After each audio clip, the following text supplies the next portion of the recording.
Hello friends, hey guys, कुछ इदा दा कहना हुंदा कहंदे सारिਆਂ ਨੂੰ है ना। तो चलो सत श्री अकाल सारिਆਂ ਨੂੰ। Let's start with the next lecture of polity for free course Punjab PCS। बई एक बारी फिर लास्ट टाइम सुन लो, थोड़ी मंडे तो इकोनॉमी स्टार्ट हो जानी है। I was meant to finish polity on Saturday, शनिवार ਨੂੰ ਪੋਲਿਟੀ ਮਕਾਉਣੀ ਸੀ ਮੈਂ। I am running behind the schedule, 4-5 दिन ਮੈਨੂੰ ਹੋਰ ਚਾਹੀਦੇ ਪੋਲੀਟੀਕਲ ਥਿਊਰੀ ਤੇ ਪੋਲਿਟੀ ਕਰਾਉਣ ਲਈ। ਤਾਂ ਤੁਹਾਡੀ ਮੰਡੇ ਤੋਂ ਇਕੋਨਮੀ ਚੱਲੂਗੀ ਰਾਤ ਨੂੰ 9 ਵਜੇ ਤੇ CSAT ਆਪਣੇ ਟਾਈਮ ਤੇ ਚੱਲਦਾ ਰਹੂਗਾ, ਠੀਕ ਹੈ। ਤੇ ਪੋਲਿਟੀ ਵੀ ਤੁਹਾਡੀ 4-5 ਦਿਨ ਹੋਰ ਚੱਲੂਗੀ, ਜਿਹਦੇ ਵਿੱਚ ਮੈਂ ਪੋਲਿਟੀ ਕਰਾਉਣੀ ਹੈ ਤੁਹਾਨੂੰ। ਉਸ ਤੋਂ ਬਾਅਦ ਇਨ ਐਨੀ ਕੇਸ ਇਹ ਜਿਹੜੀ ਥਰਡ ਪਲੇਲਿਸਟ ਸਟਾਰਟ ਹੋਊਗੀ, ਇਹ ਕੰਟੀਨਿਊਸਲੀ ਚੱਲਦੀ ਰਹੂਗੀ। ਇਹਦੇ ਵਿੱਚ ਅਸੀਂ ਤੁਹਾਨੂੰ करंट अफेयर्स कराने हैं पंजाब PCS दे। यदि टाइमिंग पीछे खप नहीं पानी, इन्ने बजे कर लो उन्ने बजे कर लो, सबका साथ सबका विकास ध्यान में रख के जो हमें टाइमिंग सूटेबल लगेगी वो हम कर लेंगे। आपको ना ये चीज़ समझनी है, हमारा भी मन करता है कि हम कोई ऐसी टाइमिंग कर दे जिससे सबको बढ़िया रह जाए, but you need to realise असी थोड़ी रजिस्ट्रेशन भी करनी है, असी थोड़े नोट्स भी बनाने, असी थानू पढ़ाना भी है, असी वीडियोज़ भी एडिट करनी है, सारा कुछ करना है। वो ना साडी लिमिटेशंस हो जाती हैं, तो प्लीज़ साडे नाल थोड़ा जिहा एडजस्ट कर लिया करो। सवेरे शाम वाला अपने हिसाब नाल टाइम वेख लिया करो। चलो जी, पार्लीमेंट स्टार्ट करिए हुण। असी कल ना पार्लीमेंट का स्ट्रक्चर कर लिया सी भी अपने 2 हाउसिस ने, कौन कौन कित्थे कित्थे किहड़ी पोजीशन दे नाल एंटाइटल्ड है ते कित्थे बैठिया पार्लीमेंट दे विच। Today we will talk about the functioning of the parliament. जिहड़ी पार्लीमेंट की फंक्शनिंग है ये बहुत ईजी पार्ट है। ਇਹਦੇ ਵਿੱਚੋਂ ਸਿੰਪਲ ਕੁਐਸਚਨ ਆਊਗਾ ਤੁਹਾਨੂੰ, ਸਿੰਪਲ ਜਾ ਆਪਾਂ ਰਾਈਟ ਆਪਸ਼ਨ ਟਿਕ ਕਰ ਦੇਣੀ ਹੈ। ਜੇ ਇਹ ਵੀ ਆਪਾਂ ਪੇਪਰ 'ਚ ਗਲਤ ਕਰਕੇ ਆਏ ਤਾਂ ਫਿਰ ਆਪਣੇ ਚਾਂਸਸ ਡਾਮਾਡੋਲ ਹੋ ਜਾਣੇ। ਸਿੰਪਲ ਪਾਰਟ ਹੈ, ਧਿਆਨ ਨਾਲ ਪੜਿਓ। ਇੱਕ ਮੇਰੀ ਹੋਰ ਗੁਜ਼ਾਰਿਸ਼ ਹੈ ਵੀ ਤੁਹਾਨੂੰ ਪਤਾ ਹੀ ਆਪਾਂ ਪੋਲਿਟੀ ਕਰੀ ਜਾ ਰਹੇ ਹਾਂ, ਮੈਂ ਕਿਹੜਾ ਕੱਲ ਮਖਾਉਣ ਲੱਗੇ, ठीक है। तो सारा कुछ करावांगे, इमरजेंसी भी लावांगे, सेंटर स्टेट रिलेशन भी करावांगे, इंटर स्टेट रिलेशन भी करावांगे, इलैक्शन कमीशन भी करावांगे। तो ਜਿਹੜੇ टॉपिक की डिस्कशन हो रही है, जो तुसी उस ते फोकस करोगे ਤੁਹਾਡੇ ਲਈ ज़्यादा मतलब it is going to be more beneficial. One last announcement is those who are preparing for UPSC as well. UPSC वालियां ਲਈ बहुत जरूरी एक अनाउंसमेंट होए है ਜਿਹੜੇ इस साल पेपर दे रहे हैं ਜਾਂ अगले साल UPSC ਦਾ पेपर देना है। ਸਾਡੇ ਚੈਨਲ ਤੇ ਇੱਕ ਚੀਜ਼ ਸਟਾਰਟ ਹੋ ਗਈ ਹੈ, ਤੁਸੀਂ ਦੇਖ ਰਹੇ ਹੋਣੇ।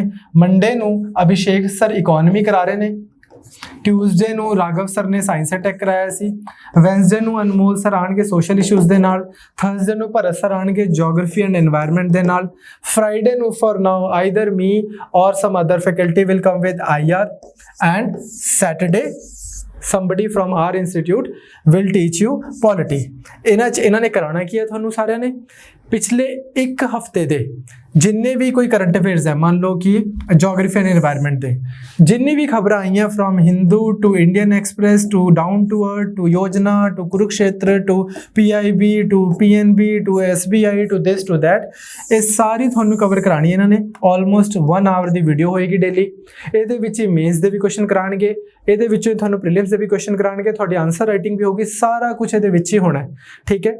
ਦਿਸ class if you attend for next 7 months, जो तक थोड़ा मेन्स होना इस साल का या प्रीलिम्स भी होना है, तुसी वेखोगे भी यार एक पूरे PCM का जो आप कोर्स करते हैं, क्योंकि असी पढ़ाते हैं वो भी पढ़ावांगे थोड़ा बाद।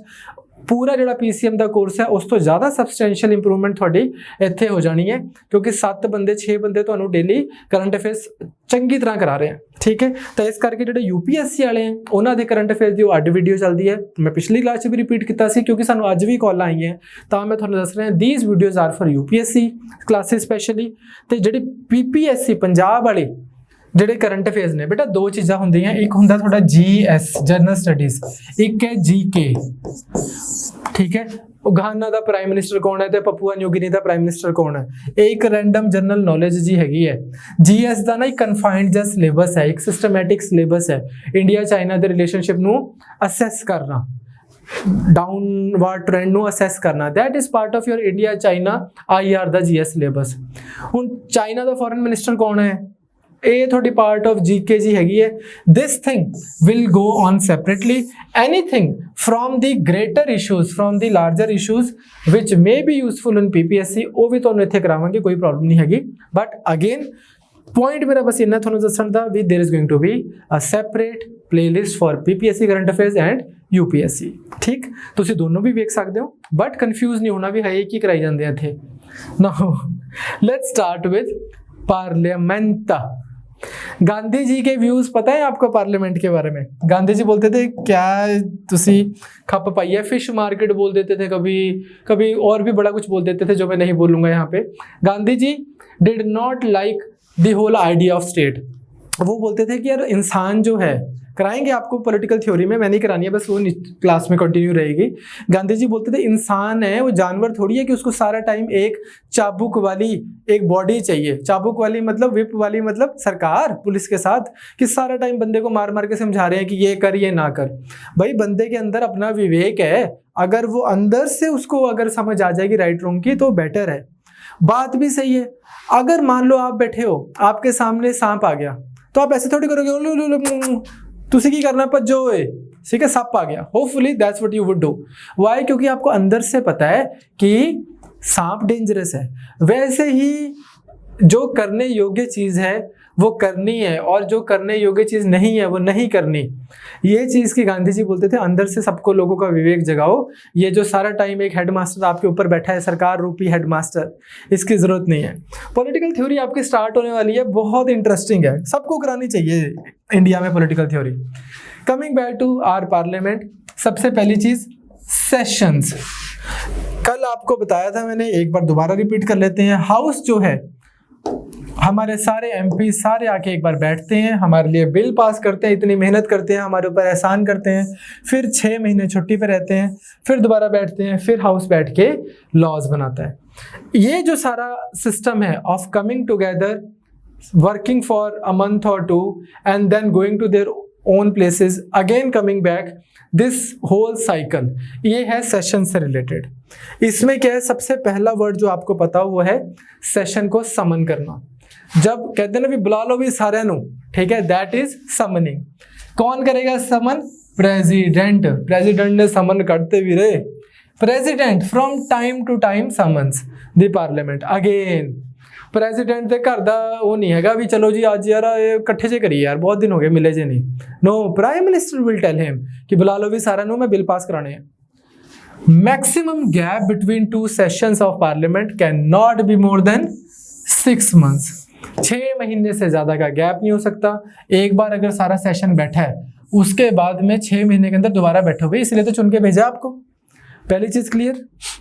दूसरा प्रोरोगेशन, तो समनिंग समझ आ गई, बुलाना सबको। प्रोरोगेशन का मतलब होता है सेशन को एंड कर देना पर लोकसभा को डिसॉल्व ना करना। The session of parliament officially ends, क्या एंड हुआ है? सेशन। ये जो सेशन है, लोकसभा नहीं एंड हुई, ठीक है। आपका मैच मतलब हाफ टाइम हुआ है या कुछ भी लगा लो, टी ब्रेक हुई है, एंड नहीं हुआ, मतलब क्या है 6 महीने का गैप पड़ गया। अब 6 महीने बाद मिलेंगे मैक्सिमम। प्रेसिडेंट करता है प्रोरोगेशन भी, ठीक। It does not affect other businesses pending before the house. However, क्या होता है बेसिकली, लंबा चौड़ा क्या पढ़ना, जो आपके पास हमारी कंट्री में अगर कोई सेशन बैठा है, ये 2 महीने का सेशन बैठ गया, कह रहे शीतकालीन सत्र, मॉनसून सत्र, है ना, इस तरह के सत्र बैठते हैं। सेशन जो बैठ गया उसमें बिल लेके आए जीएसटी पास करना है जी, नहीं हुआ, वो जीएसटी में लड़ाई होती रही, यार तुम देखो नेहरू को देखो, तुम देखो, तुम तो हो ही पुराने कांग्रेस के। वो सारा टाइम मोरारजी देसाई के टाइम पे भी यही चलता रहता था। कांग्रेस के हिसाब से आरएसएस या बीजेपी अमेरिका के स्पाइस हैं, इनके हिसाब से कांग्रेस जो है वो यूएसएसआर का स्पाई है। अकॉर्डिंग टू सुब्रमण्यम स्वामी, वो बोलता है कि यार मैं 5 दिन संत जरनैल सिंह भिंडरावाला के साथ रहा हूँ। मैं एक वीडियो देखना चाहता हूँ संत जरनैल सिंह जी भिंडरावाला की, जहाँ पे उन्होंने बोला है कि यार मेरे को खालिस्तान चाहिए। कहते उनका एक वो ये बोलते थे कि यार ये जो उनकी डिमांड थी भिंडरावाला की, कहते यार उसमें मेरे को तो ज़्यादा प्रॉब्लम भी नहीं लगती थी डिमांड्स में। Main problem according to Subramanian Swamy, problem किसकी थी? हरकिशन सिंह सुरजीत की। कहते उसको प्रॉब्लम होती थी कि यार रशिया से स्पॉन्सर्ड थे, उनके विचार बता रहा हूँ कि रशिया से स्पॉन्सर्ड थे, उनको लगता था कि ऐसे तो रिलीजन ऊपर उठेगा तो कम्युनिज्म वीक हो जाएगा और फिर हम पंजाब में कम्युनिज्म कैसे लेके आएंगे। तो हुआ क्या है, शुरू से चला आ रहा है, कोई आज से नहीं शुरू हुआ एक दूसरे के स्पाइस बोलना। तो हुआ क्या है कि पार्लियामेंट में सेशन चल रहा है, वो उसको बीजेपी के को अमेरिका के स्पाई बोलते हैं पुराने टाइमों से, ये उनको यूएसएसआर के स्पाई बोलते हैं कांग्रेस को। यही चलता रहता सारा टाइम। मान लो आपका बिल पास हो गया तो ठीक है, नहीं हुआ तो ठीक है, अगला सेशन आ गया, ये बिल कंटिन्यू करता है। हमारी कंट्री में उस सेशन से अगले सेशन में बिल कंटिन्यू करता है। ऑन द अदर हैंड अगर हम बात करें ब्रिटेन की, तो ब्रिटेन में क्या होता है, prorogation brings to an end to all the bills other than and any other business before the house. Okay? Britain में सेशन बिठाया था बिल पास करने के लिए, नहीं हुआ बिल पास, ये बिल एंड हो गया, अगले सेशन में अगर दोबारा बिल लेके आना है री इंट्रोड्यूस करो। हमारे यहाँ पे वही बिल चलता रहता है। ठीक बात, सिंपल है। प्रोरोगेशन बिल्कुल सिंपल है, समनिंग बिल्कुल सिंपल है। समनिंग मतलब बुलाना, प्रोरोगेशन मतलब बस इस सेशन को एंड कर देना बस, लेकिन जो बिल है वो नहीं एंड होगा। नेक्स्ट आता है हमारे पास सेशन। सेशन ही क्या है, वो जैसे लाइक आई सेड कि पहली बार जब हम मिले वहां से शुरू हुआ आपका सेशन। फर्स्ट मीटिंग जो है, आपकी क्या हॉबीज हैं जब आप ये पूछ रहे हो, फर्स्ट मीटिंग से जब आप तक वो वाला सेशन चल रहा है, जब तक प्रोरोग नहीं किया गया, इसको बोलते हैं हम सेशन। फिर बीच में ये जो लॉन्ग डिस्टेंस है, इसको हम बोलते हैं 6 महीने की रिसेस। फिर दोबारा सेशन स्टार्ट, फिर दोबारा यही, फिर सेशन स्टार्ट, फिर दोबारा यही। तो सेशन मतलब जिस समय दिल्ली में लोकसभा राज्यसभा बैठ के काम कर रही है, छुट्टी हो गई जब 6 महीने की रिसेस। सिंपल है, बिल्कुल सिंपल है। मैंने बोला ये फ्री के नंबर है बिल्कुल आपके। ठीक है, तो period between first sitting of a house and prorogation और डिसोल्यूशन, इन केस डिसोल्यूशन को छोड़ देते हैं, प्रोरोगेशन इसको हम क्या बोलेंगे, रिसेस, सॉरी सेशन। और रिसेस किसको बोलेंगे, प्रोरोगेशन और रीअसेंबली के बीच के टाइम को। सिंपल है, चले आगे। नाउ नेक्स्ट आता है एडजर्नमेंट। एडजर्नमेंट क्या होता है, कई बारी पार्लियामेंट में डिस्कशन हो रही है, लेकिन बहुत सारे आगे फर्दर डिटेल्स हैं, उसको बाद में करेंगे। मोटा सा वर्ड एडजर्नमेंट का मतलब क्या है, पार्लियामेंट में डिस्कशन हो रही है, उस डिस्कशन में थोड़ा सा हाहाकार हो गई, लड़ाई दंगा हो गया, तो सस्पेंड कर दी गई उस सिटिंग की meeting for a specified time. ऐसा भी बोल सकते हैं, this parliament, this house is adjourned until 2 o'clock tomorrow. कल 2 बजे बैठेंगे भाई। This session is adjourn till for 2 hours, 2 घंटे के लिए सेशन एडजर्न कर दिया। या फॉर 4 days, ज्यादा हाहाकार मच गया, 4 दिन के लिए, 2 दिन के लिए, हफ्तों के लिए। जब भी सेशन की एडजर्नमेंट हो गई तो क्या हुआ, 2 दिन के लिए हुई है, 2 घंटे के लिए, 4 हफ्ते, जितनी देर के लिए हुई है उतनी देर के लिए हाउस नहीं बैठ रहा। सब पार्टीज अपने अपने पार्टीज में काम कर रही हैं। 4 घंटे बाद, अज्यूमिंग कि 4 घंटे के लिए एडजर्न हुआ था, दोबारा आके सेशन बैठ जाएगा। उसका मतलब सिर्फ इतना सही है, अगर हम बिल्कुल बेसिक सेंस में देखें कि चलो यार सारे आराम से बैठ के ना थोड़े ठंडे हो जाओ, चाय पानी पी लो, माहौल ज्यादा गर्म हो गया, या फिर कोई स्पेशल इंफॉर्मेशन है उसको गैदर करना, उसका प्रोसेस करने के लिए टाइम चाहिए, तो फॉर एनी रीजन जब आपका सेशन थोड़ी देर के लिए बर्खास्त किया जाएगा, उसको हम क्या बोलेंगे, एडजर्नमेंट। इसमें लेकिन समय बताया जाएगा आपको, स्पेसिफाइड टाइम, ये एडजर्नमेंट है। दूसरा होता है जिसको अमेरिकन एक्सेंट में बोलते हैं adjournment sine die. I don't know India में या ब्रिटेन में क्या बोलते हैं, American call it sine die. Sine die क्या है, it means terminating, not suspending, terminating a sitting of parliament for an indefinite period. Power of adjournment as well as adjournment sine die lies with the presiding officer. Usually होता क्या है, सुनो भाई, prime minister ने president को बोला कि चलो जी मैंने बिल पास करना है, बुला लो सबको। इन्होंने क्या कर दिया, हाउस समन कर दिया, हाउस बैठ गया। जिस दिन इसकी पहली सिटिंग हुई उस दिन से सेशन शुरू हो गया। 8 दिन इस हाउस ने काम किया, लेकिन 8 दिन में कोई मसला जो था उसमें बहुत गर्मा गर्मी हो गई और पार्लियामेंट में बहुत ज्यादा शोर शराबा हो रहा है। स्पीकर साहब ने क्या कर दिया, 2 दिन के लिए सेशन एडजर्न कर दिया। वाई इज इट एडजर्नमेंट, क्योंकि 2 दिन स्पेसिफाइड बताया है। 2 दिन के बाद 50, 20 दिन, 40 दिन, कुछ भी लगा लो, 40 दिन हाउस दोबारा बैठ गया। ठीक है जी।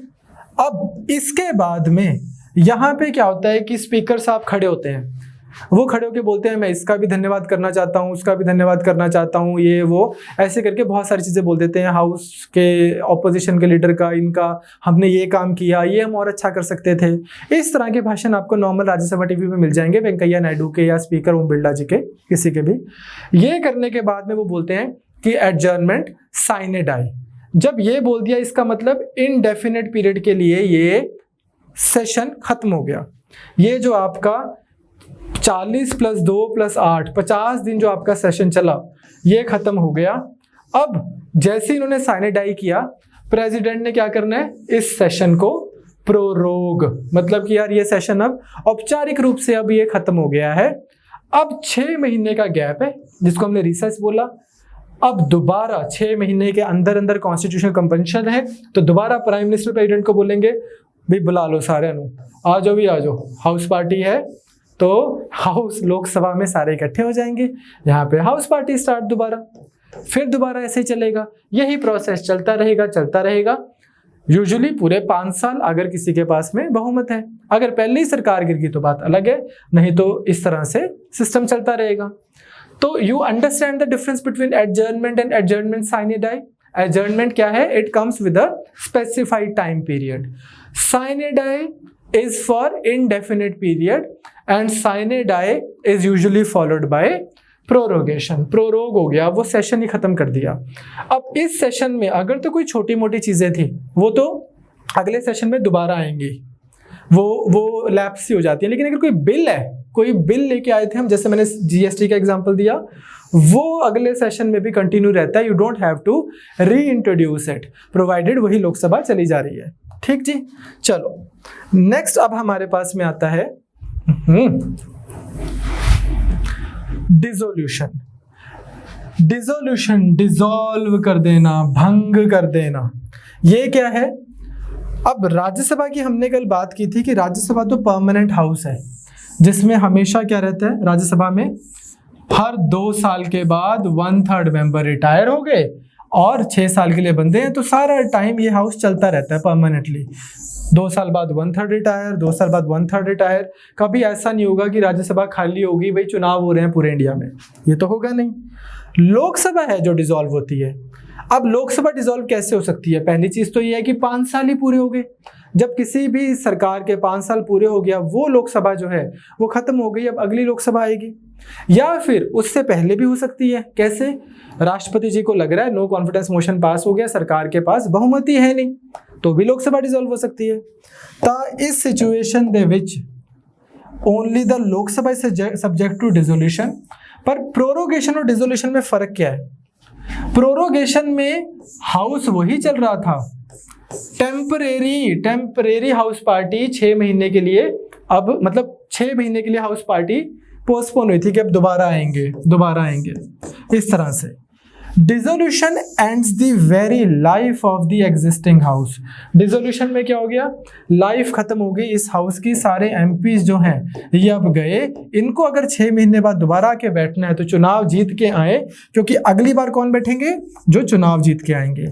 फिर 5 साल तक उनका ऐसे ही चलता रहेगा, प्रोरोगेशन समनिंग प्रोरोगेशन। 5 साल उनके पूरे हो जाएंगे तो वो लोकसभा डिसॉल्व हो जाएगी, फिर दोबारा जो चुनाव जीत के आएंगे वो इधर आ जाएंगे, फिर वही समनिंग प्रोरोगेशन। ये एक सिंपल सा मैकेनिज्म बनाया हुआ है। तो होता क्या है कि अनलाइक प्रोरोगेशन जो कि 6 महीने के लिए उसको खत्म करती है सेशन को, dissolution ends the very life of the existing house and a new house is constituted after general election. आम चुनाव के बाद मित्रों दोबारा सरकार बैठती है। नाउ इसमें आपको एक चीज और समझनी है, वो मैं ना आपको पढ़ने की बजाय समझाता हूँ ना। बच्चों को ना एक बड़ी कंफ्यूजन सी रहती है छोटी सी, कि अगर कोई बिल एक हाउस से पास हो गया दूसरे में चला गया लेकिन लोकसभा डिसॉल्व हो गई तो उस बिल का क्या होगा। इसमें ना याद करते रहते हैं पागलों की तरह, इतना अपने को याद करने की जरूरत नहीं है अगर आपका लॉजिक इंटैक्ट है। ध्यान से सुन लो 1 मिनट, यूपीएससी में 2 साल पहले सवाल आया था, बहुत ज्यादा याद करने की जरूरत ही है नहीं इसको। आपको 1-2 हैक बता देते हैं, उससे या तो उसी पे क्वेश्चन आएगा या उस अंडरस्टैंडिंग के बेसिस पे आप कोई भी एमसीक्यू निकाल दोगे। देखो भी, हमारे पास है लोकसभा, हमारे पास है राज्यसभा, हमारे पास है प्रेसिडेंट। अब प्रेसिडेंट तो डिसॉल्व नहीं हो सकते, ठीक है, थैंकफुली। राज्यसभा भी डिसॉल्व नहीं होती, हर 6 साल बाद हर 2 साल बाद 1/3 बंदे रिटायर हो जाते हैं। लोकसभा डिसॉल्व होती है, 5 साल हो गए जी, पहले मनमोहन जी के पूरे हो गए थे, फिर मोदी जी के पूरे हो गया, मोदी जी के दोबारा चल रहे हैं, एंड देन सो ऑन। अब यहाँ पे ना कुछ ही थ्योरेटिकल पॉसिबिलिटी बनती है, मैथमेटिकल केसेस ही 4-5 बनते हैं। क्या है वो? बिल आया लोकसभा में, लोकसभा से पास होकर राज्यसभा में चला जाता है, राज्यसभा से प्रेसिडेंट के पास चला जाता है, प्रेसिडेंट जी उसको पास कर दे तो बात ही अलग है, या वो उसको अभी कंसीडर कर रहे हैं, या वो इसको वापस भेज सकते हैं। एक तो ये केस बनता है। दूसरा क्या बनता है? बिल आया राज्यसभा में, वहां से लोकसभा गया, पास होके इधर चला गया, इन्होंने इधर वापस भेज दिया या इसको पास कर दिया। यही 2-4 केस बनते हैं। इसमें देखो भाई, पहली चीज जो सबसे पहला हैक मैं आपको बता रहा हूं वो ये है कि जब भी स्टेटमेंट में आपने प्रेसिडेंट पढ़ लिया तो आपने मार्क क्या करना है? Bill does not lapse. क्या मतलब बना इस बात का? हम आगे डिटेल में करेंगे बिल कैसे पास होता है, बिल कहाँ आता है, कैसे जाता है। बुनियादी सी चीज आपको बता रहा हूं कि कोई भी बिल चाहे लोकसभा से आया चाहे राज्यसभा में आया, यहां से उधर गया, इधर से इधर गया, अगर प्रेसिडेंट साहब ने उसको पास कर दिया फिर तो वैसे ही एक्ट बन चुका है। अगर प्रेसिडेंट साहब के पास वो बिल पेंडिंग है तो ये नहीं है कि लोकसभा डिसॉल्व होगी तो वो बिल भी लैप्स कर जाएगा ना। इनफैक्ट अगर वो बिल प्रेसिडेंट साहब के पास भी पेंडिंग नहीं है, लोकसभा और राज्यसभा में एक हाउस ने उसको पास कर दिया, दूसरे ने पास नहीं किया और प्रेसिडेंट जी ने जॉइंट सिटिंग बुला रखी है तो भी बिल लैप्स नहीं करेगा। तो जो मैंने हैक क्या बताया कि ऑप्शंस में आपको प्रेसिडेंट वर्ड दिख गया तो वो बिल लैप्स नहीं करेगा। दूसरी चीज, दूसरा हैक क्या है? वो ये है कि जो लोकसभा बिल लाई थी अगर वही नहीं रही तो बिल लैप्स कर जाएगा। जड़ा बेचारा लिया सी अज ओ ही नहीं रहा था फिर ओदे नाल तू नहीं तो तेरा गम भी नहीं। ठीक है, सिंपल। लोकसभा राज्यसभा, देखो भी आराम से प्रेसिडेंट। अब इसमें भी ना आपको अपना लॉजिक लगाना है। पहली चीज मैंने क्या बोला है? लोकसभा ही नहीं रही। अब अगर कोई भी बिल चाहे वो लोकसभा में ओरिजिनेट किया था, इधर आया था, मोदी जी की सरकार थी लोकसभा में, Lok Sabha dissolve, bill lapse. Bill Rajya Sabha में आया था, और लोकसभा में पेंडिंग था, उन्होंने मोदी जी वाली लोकसभा को बिल भेजा था, Lok Sabha dissolve, bill lapse. Simple. तो whether the bill is originating in Rajya Sabha और Lok Sabha, if Lok Sabha dissolves bill lapse हो जाता है। दूसरी चीज जो मैंने अभी आपको लॉजिक बताया, तू नहीं तो, वो वाला क्या है? लोकसभा में मोदी जी के पास एक बिल आया, उन्होंने पास करके राज्यसभा में भेज दिया, राज्यसभा में बिल पेंडिंग है, लेकिन बिल कौन लाया? मोदी गवर्नमेंट ये वाली लोकसभा लाई थी। भाई ये लॉजिक पीछे का ये नहीं हो सकता, ये मैं आपको पेपर के पॉइंट ऑफ व्यू से बता रहा हूँ। यहां से बिल आया, राज्यसभा में चला गया, यहां से लोकसभा डिसॉल्व, तो दिस बिल लैप्स। जो बिल लाया था वही नहीं रहा तो फिर बिल भी नहीं रहेगा। ठीक है, सिंपल। तीसरी चीज, अब वो कॉमन सेंस आप खुद लगाओ। एक बिल राज्यसभा में आया, अभी राज्यसभा ने भी उसको नहीं देखा ढंग से, लोकसभा ने तो पास किया ही नहीं, बिल राज्यसभा में आया है, इनका जब कोई लेना देना ही नहीं है तो ये बिल थोड़ी लैप्स कर जाएगा। अ bill which is in Rajya Sabha, ठीक है, लोकसभा में इंट्रोड्यूस भी नहीं हुआ अभी वो बिल, ये नहीं लैप्स करेगा, ये बिल स्टे करेगा। आपकी अगली लोकसभा आएगी, वो उसको देख लेगी बिल को, प्रोवाइडेड इन्होंने पास करके यहाँ पे भेज दिया। ठीक बात, क्लियर। इतने लॉजिक से आपके क्वेश्चन सारे हो जाएंगे। आप देख लो, यहाँ पे बिल आया है, पास होके इधर चला गया, अब ये डिसॉल्व हो गए, तो मैंने बोला चाहे इधर चाहे इधर कहीं से भी ओरिजिनेट हो, if a bill is pending in Lok Sabha, Lok Sabha dissolves, bill dissolves. If bill, a particular bill is pass by Lok Sabha, जिसने बिल पास किया था वही नहीं रहा तो बिल गया। प्रेसिडेंट साहब जहां पे आ गए, उन बड़े बंदे इन्वॉल्व हो गए, now bill will not lapse. और बोलेंगे यार तू कमाल कर रहे हो, इतना औखा मैंने बिल पढ़ा था, तुमने लैप्स कर दिया। ठीक है जी, क्लियर। चलो, सो दिस आई होप, ये मैंने लिख दिया नोट्स में, पढ़ लेना आप, लेकिन आपकी बुक्स में भी लिखा हुआ है, सभी बुक्स में है, पर ज्यादा रट्टे लगाने की जरूरत नहीं है। इसी को आप 2 मिनट दोबारा वीडियो को देख लेना। चलो आगे। नेक्स्ट आता है हमारे पास में, ये वही है सारा कुछ, a bill pending in Rajya Sabha but not pass by Lok Sabha does not lapse, वही पेंडिंग है राज्यसभा में, वहां पे तो अभी गया भी नहीं है, वो क्यों लैप्स करेगा, ठीक है। प्रेसिडेंट जहां पे भी आ गए वहां पे लैप्स नहीं होता। अब आता है भाई language in parliament. Next topic हमारा है लैंग्वेज इन पार्लियामेंट। ओ पंजाबी बोले ना ते मैं इंग्लिश विच अड़दा सी, in order to resolve this problem so that कि इफ एनीबडी जो दिस अड़ना in English problem has been resolve here, वो कैसे, कॉन्स्टिट्यूशन ने क्या बोल दिया भाई, तुम हिंदी में उधर बात करो पार्लियामेंट में या इंग्लिश में करो, ये कॉन्स्टिट्यूशन ने बोल दिया, जैसे हम यहाँ पे ट्राई कर रहे हैं। यही on a serious note, the reason we switch to Hindi and English in this class was this only कि यार मैंने आपको पहली क्लास में भी बोला था कि यार फिर हमने रियलाइज किया कि पंजाब में from Chandigarh to Tarn Taran to Fazilka Bollywood movies तो सारे ही देखते हैं, है ना, फिल्में तो सारी देखते हैं, तो वो इसी लैंग्वेज में होती हैं, इसलिए हमने ये लैंग्वेज यूज कर दी शुरू पढ़ाने में।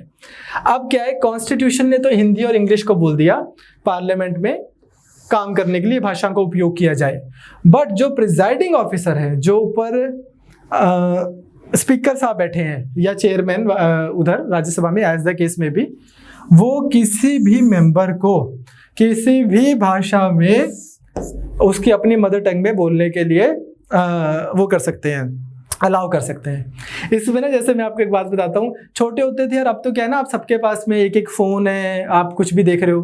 पुराने टाइमों में हम जैसे मतलब 80s के दशक के पैदा हुए वाले बंदे, हम घरों में ना एक टीवी होता था, तो वैसे ही जितनी देर एक दो चैनल आए, जितनी देर DD1 पे पापा न्यूज़ सुन रहे हैं, आपको लग रहा है यार क्या चल रहा है यार, मेरा दूसरे चैनल पे वो निकला जा रहा है कोई प्रोग्राम, तो हमारी ज़िंदगी तो फिर भी बेटर थी। मेरा एक दोस्त था, उसके पापा को ना, कम्युनिस्ट थे यहाँ पे, उसके पापा को ना बड़ी सारी वो वाली लैंग्वेजेस भी आती थी, साउथ इंडियन यहाँ वहाँ की, तो पार्लियामेंट में कोई दूसरी भाषा में भी बोल रहा है, उसके पापा ऐसे सुनते रहते थे। और like I used to feel sorry for him कि यार सारा दिन उनके घर पे बेचारे के पार्लियामेंट ही चलता रहता था, वो भी उस भाषा में जो सिर्फ उसके पापा को समझ आ रही है। तो what are sadistic father to have, ठीक है, बट ये अलाउड है। उस दिन मेरे को बचपन से इसलिए पता था कि यार आप किसी भी भाषा में बात करो पार्लियामेंट में, कोई टेंशन नहीं है, ट्रांसलेटर बैठे हैं, वो सबको बता देंगे बंदा क्या बोल रहा है। इंग्लिश को सोचा था कि डिसकंटिन्यू कर देना मैं हौली हौली, बट होया कि 15 ईयर्स दे टाइम तो बाद भी बोलिया भी नहीं, इंग्लिश हुण चलन दो, हुण मसा ता की कहते हैं मसा था, इंग्लिश आता ही है, हूँ तुम कह रहे हो भी छड़ दो। पहले सोचा था कि 15 सालों में सारे डॉक्यूमेंटेशन, सारे कम्युनिकेशन को देसी लैंग्वेज में कर देंगे इस पे। अदरवाइज अगेन मतलब यार अब हमारी आदत है, हम अपने व्यूज बीच में घुसाई देते हैं। मेरे पर्सनल दृष्टि में मेरे को क्या लगता है कि इंडिया में अब समय आ गया है जिस समय आपकी एक लैंग्वेज होनी चाहिए जिसमें किताबें भी लिखी हों, लोग भी बोले कौन सी भाषा में, जो हम नॉर्मली यूज करते हैं, दिस इंग्लिश, पंजांग्लिश, जो भी बोल दो इसको। मैं अभी तक किसी बंदे को नहीं मिला यहाँ पे, इतने सालों से पढ़ा रहा हूँ, जो सिर्फ इंग्लिश में बात करता है और उसको दूसरी भाषा कोई आती नहीं, और कोई ऐसे बंदे को भी नहीं मिला जो सिर्फ पंजाबी में या हिंदी में बात करता है और इंग्लिश के वर्ड्स उपयोग नहीं करता। तो हो क्या जाता है, मैंने अपने पढ़ाने के एक्सपीरियंस से इतना देखा है, इतने ज़बरदस्त बच्चे, एक बच्चा जैसे एक पीपली से आया IAS की पढ़ाई करने के लिए, कोई यहाँ से आते हैं इंटीरियर ऑफ पंजाब हरियाणा से, इतने मेहनती बच्चे आते हैं, बोलते हैं सर इंटरिम बजट पढ़ाया, बड़ा सी समझ आ गया, पर इंटरिम क्या होता है। तो मुझे लगता है कि language should not be a reason for anybody to struggle. जिस मर्जी भाषा में अगला लिखे तो इंग्लिश भी अलाउ होनी चाहिए वैसे, अदरवाइज, क्योंकि यही तो भाषा है अब हमारी। हिंदी भी तो ऐसी ही आई होगी, सारी भाषाएं किसी टाइम पे तो इम्प्योर ही मानी गई होंगी कि यार ये क्या लैंग्वेज बनी, धीरे धीरे धीरे उसकी एक्सेप्टेंस होगी। और इंडिया में तो एक और विडंबना क्या है लैंग्वेज को लेके, कभी भी रूलिंग क्लास और रूल्ड क्लास की भाषा ही नहीं मैच की। जब तो आपकी रूलिंग क्लास संस्कृत बोल रही है, आम बंदा पता नहीं प्राकृत, पाली, ये वाली इधर उधर की देसी भाषाएं बोल रहा है, मसा आम बंदे को संस्कृत आई होगी, आपकी रूलिंग क्लास फिर कौन से ये सब पर्शियन वगैरह बोलने लगी, ये पर्शियन बोल रहे हैं, ये संस्कृत से हिंदालवी सी भाषा बोल रहे हैं आम बंदे। जब इनको थोड़ी सी ये समझ आई, इतने में आप हिंदी इंग्लिश बोलने से लगे थोड़ी से, इतने में आपकी रूलिंग क्लास इंग्लिश बोलने लगी, अब सारे कोई और भाषा बोलते हैं। तो भाषा का और लैंग्वेज बहुत बड़ी चीज़ है भाई। लैंग्वेज ने इतना ज़्यादा वो बैरियर क्रिएट कर रखा है एजुकेशन का, पूछो ना। हमने जो हमारा जो सारा इनिशिएटिव है ना, ये तो हम आपको वैसे पढ़ा रहे हैं, अदरवाइज हम कर ही अब ये रहे हैं। वी एट CBL हमने जितनी भारी भरकम किताबें थी उन सबको देसी भाषा में कन्वर्ट किया है छोटे छोटे बच्चों को पढ़ाने के लिए, ताकि बच्चा पंजाब हरियाणा का छोटी उम्र से उसको पता हो कि हाँ भाई हाँ आ जाओ, मैं बताता हूँ तेरे को होता कैसे, दुनिया चलती कैसे है। ठीक है, तो ये ट्राई कर रहे हैं हम। चलो जी, अब ऑफिशियल लैंग्वेज एक्ट जो है 1963 का, इसने अलाउ किया इंग्लिश को to be continued along with Hindi. दोनों भाषाएं कंटिन्यू है और आप कोई भी भाषा में बात कर सकते हैं। नेक्स्ट ये हम कर चुके हैं, rights of ministers and attorney general. वो क्या था कि हर मिनिस्टर और एजी के पास क्या राइट है कि चाहे वो लोकसभा से है चाहे राज्यसभा से है, और एजी तो है ही नहीं दोनों हाउसेस से, बट इन एनी केस वो वोट अपने ही हाउस में कर सकता है मिनिस्टर, और एजी कहीं पे भी नहीं कर सकता। बट उनको क्या मिलेगा, audience, speak and take part in both the houses, joint sitting या कोई भी कमेटी जिसके वो मेंबर हैं, वहां पे वो बैठ के पार्टिसिपेट कर सकते हैं। लास्ट, ये चीज ब्रिटेन में ज्यादा यूज होती है, जिसको बोलते हैं लेम डक सेशन। लेम क्या होता है सर, थोड़े जोक्स हैं। लेम डक सेशन क्या है, जब कोई सरकार 5 साल चली, चुनाव हो गए, वो हार गए, वो हारे हुए जो बंदे हैं, जो वो आए, जो हारी हुई काउंसिल, उसको लेम डक बोलते हैं। Refers to the last session of existing Lok Sabha after new Lok Sabha has been elected. नए आगे जीते हुए, पुराने वाले ओए हार गए हुए, वैसे वाले हो गए। ठीक है, those members of the existing Lok Sabha who could not get re-elected to the new Lok Sabha are called lame ducks. Britain में ऐसे ऐसे बहुत सारी कन्वेंशंस हैं, जस्ट इन केस अगर आपको आ जाए तो एमपी जो आपका अगली बार हार गया, बेसिकली वो लेम डक हो गए। ठीक, चले आगे हम देखते हैं कि हमारा सेशन भी बैठ गया, ठीक है जी, बिल भी पास हो रहे हैं। पर बिल कैसे पास हो रहे हैं, इससे पहले सेशन के कुछ टेक्निकल टर्म्स हैं जो एज इट इज आपको पेपर में आ सकती हैं। ठीक है, तो आप खुद भी पढ़ सकते थे उसको, लेकिन मैंने सोचा अगर हम 1 मिनट यहाँ पे कवर कर देंगे तो आपको एक सेंस ऑफ कंप्लीशन आ जाएगी। तो सबसे पहले हम देखते हैं डिवाइसेस ऑफ पार्लियामेंट्री प्रोसीजर। कल बच्चा एक पूछ भी रहा था 0R क्या होता है। सबसे पहले क्वेश्चन आर, मुझे आज तक क्वेश्चन नहीं बोला गया ढंग से, सवाल, ख्याल जिसका था मुझे ख्याल में मिला मुझे, सवाल का जवाब भी सवाल में मिला मुझे। ये सवाल क्या है, पहला घंटा पार्लियामेंट्री सिटिंग का, सबसे पहला घंटा जहां पे सवाल जवाब किए जाते हैं, सवाल एक जवाब दो, सवाल एक जवाब दो, अंदाज अपना अपना बोलता है ना आमिर खान, वो वाला जो सेशन है उसको बोल रहे हैं क्वेश्चन आवर, सबसे पहला घंटा। अब क्वेश्चंस हमने 3 तरह से डिवाइड कर रखे हैं क्वेश्चंस को। कैसे, पहला है स्टार्ड क्वेश्चन। ये कौन सा क्वेश्चन है, इसके ऊपर ये एस्टेरिक लगा होता है, स्टार बना होता है, इसलिए इसको स्टार क्वेश्चन बोल रहे हैं। इसके लिए अपने को क्या ऐसा जवाब चाहिए, ओरल जवाब। मंत्री से एमपी ने पूछा कि ये अभी रिसेंटली जी यहाँ पे उड़ीसा में अर्थक्वेक आया, डिजास्टर मिनिस्ट्री क्या कर रही है, अभी डिजास्टर मैनेजमेंट क्या कर रहा है डिपार्टमेंट, उन्होंने खड़े होकर जवाब दे दिया भी यार ये कर रहा है। अब उसने सवाल पूछा, उसने जवाब दिया, सारा सिस्टम ओरली हो रहा है। अब काउंटर क्वेश्चन भी आ जाता है कि अच्छा अगर ये हो रहा है मैंने तो दिखा नहीं, उन्हें कहना फिर तेरी अखा नहीं होनी। This whole thing is happening orally, इसलिए सप्लीमेंट्री क्वेश्चन भी आ सकता है, इसको हम बोल रहे हैं स्टार्ड क्वेश्चन। ठीक बात, क्लियर बातचीत। दूसरा है अनस्टार्ड क्वेश्चन। अनस्टार्ड क्वेश्चन में क्या है, बस स्टार नहीं एग्जिस्ट करता, इसलिए इसमें क्या होता है, रिटर्न आंसर चाहिए होता है अपने को, रिटर्न आंसर लिख के जवाब देना है। तो पहले प्रीलिम्स आता है फिर मेंस आता है रिटर्न, वैसे स्टार्ड और अनस्टार्ड। यहाँ पे क्या है, सप्लीमेंट्री क्वेश्चन नहीं पूछ सकते। मंत्री बेचारा इतना औखा आंसर लिख के लाया है, उसको पहले सवाल दे रखा था, उसने एक रिटर्न आंसर दिया, अब आप बोलो ले अब नया क्वेश्चन लिख, तो वो मंत्री जी वेले नहीं है। ठीक है, तो it requires a return answer and hence supplementary question can not follow. अब तीसरा आता है शॉर्ट नोटिस क्वेश्चन। ये देखो, आप हमसे क्वेश्चन पूछते हो सर पंजाबी के नोट्स मिलेंगे या कोई भी मिलेंगे, भाई हो गया, आपको कल ही तो बताया सारे नोट्स तैयार हो गए, प्रूफ रीडिंग कर रहे हैं अभिषेक सर। प्रूफ रीडिंग तो करेंगे ना एक बार, जब अच्छे से पढ़ के आपको नोट्स देते हैं, उसमें एक आधी टाइपिंग एरर हो जाती है या कॉन्सेप्चुअल भी कई बार अपडेट नहीं हो पाता, बिना आपको पढ़े कैसे दे दें यार नोट्स। कई लोग दे रहे हैं, आप ले सकते हो उनको, ठीक है। शॉर्ट नोटिस क्वेश्चंस जो हैं ऑन द अदर हैंड, इसमें क्या है 10 दिन तो इनको भी चाहिए, इसलिए बोलिए बात यहाँ पे कि 10 दिन तो इनको भी चाहिए कि कोई क्वेश्चन पूछा है उसका आंसर आपको देना है 10 दिन के अंदर, वो भी ओरली देना। हम तो फिर लिखित की बात कर रहे हैं, ओरली आंसर देने के लिए शॉर्ट नोटिस क्वेश्चन है 10 दिन का, ठीक है जी। 3 टाइप के क्वेश्चंस क्लियर है। इसमें मेन जो इंपॉर्टेंट है वो स्टार्ड और अनस्टार्ड ही है, ये सच में इंपॉर्टेंट है प्रीलिम्स के पर्सपेक्टिव से। लेकिन इसके बाद आता है आपका 0R। 0R यूजुअली मान लो आपका पार्लियामेंट बैठा 11 बजे, 11 बजे से 12 बजे तक का अगर आपका टाइम है, ये हो गया आपका क्वेश्चन आवर। इसके बाद 12 बजे अगर आपका शुरू हो गया मान लो 0R। ये रूल्स ऑफ प्रोसीजर्स में मेंशन नहीं है, ये इंडिया की एक इनोवेशन है जो 1962 से चली आ रही है। इसके अंदर क्या होता है, इमीडिएटली जैसे ही आपका क्वेश्चन आवर खत्म होता है 0R स्टार्ट हो जाता है और इनफॉर्मल एक तरह से डिस्कशंस होती हैं, informal device available to MPs to raise matters without any prior notice. Without any prior notice, कोई पहले मंत्री को सवाल नहीं गया हुआ, जवाब नहीं गया आया हुआ, नॉर्मल डिस्कशन हो सकती है। तो 0R समझ आ गया, क्वेश्चन आर और 0R में फर्क भी समझ आ गया। वो क्या है, जैसे ही आपका दिन शुरू हुआ और उसमें क्या होगा, एक टाइप ऑफ क्वेश्चन एग्जिस्ट करते हैं, फॉर्मल अरेंजमेंट है, 0R इनफॉर्मल, ठीक बात। चलें आगे।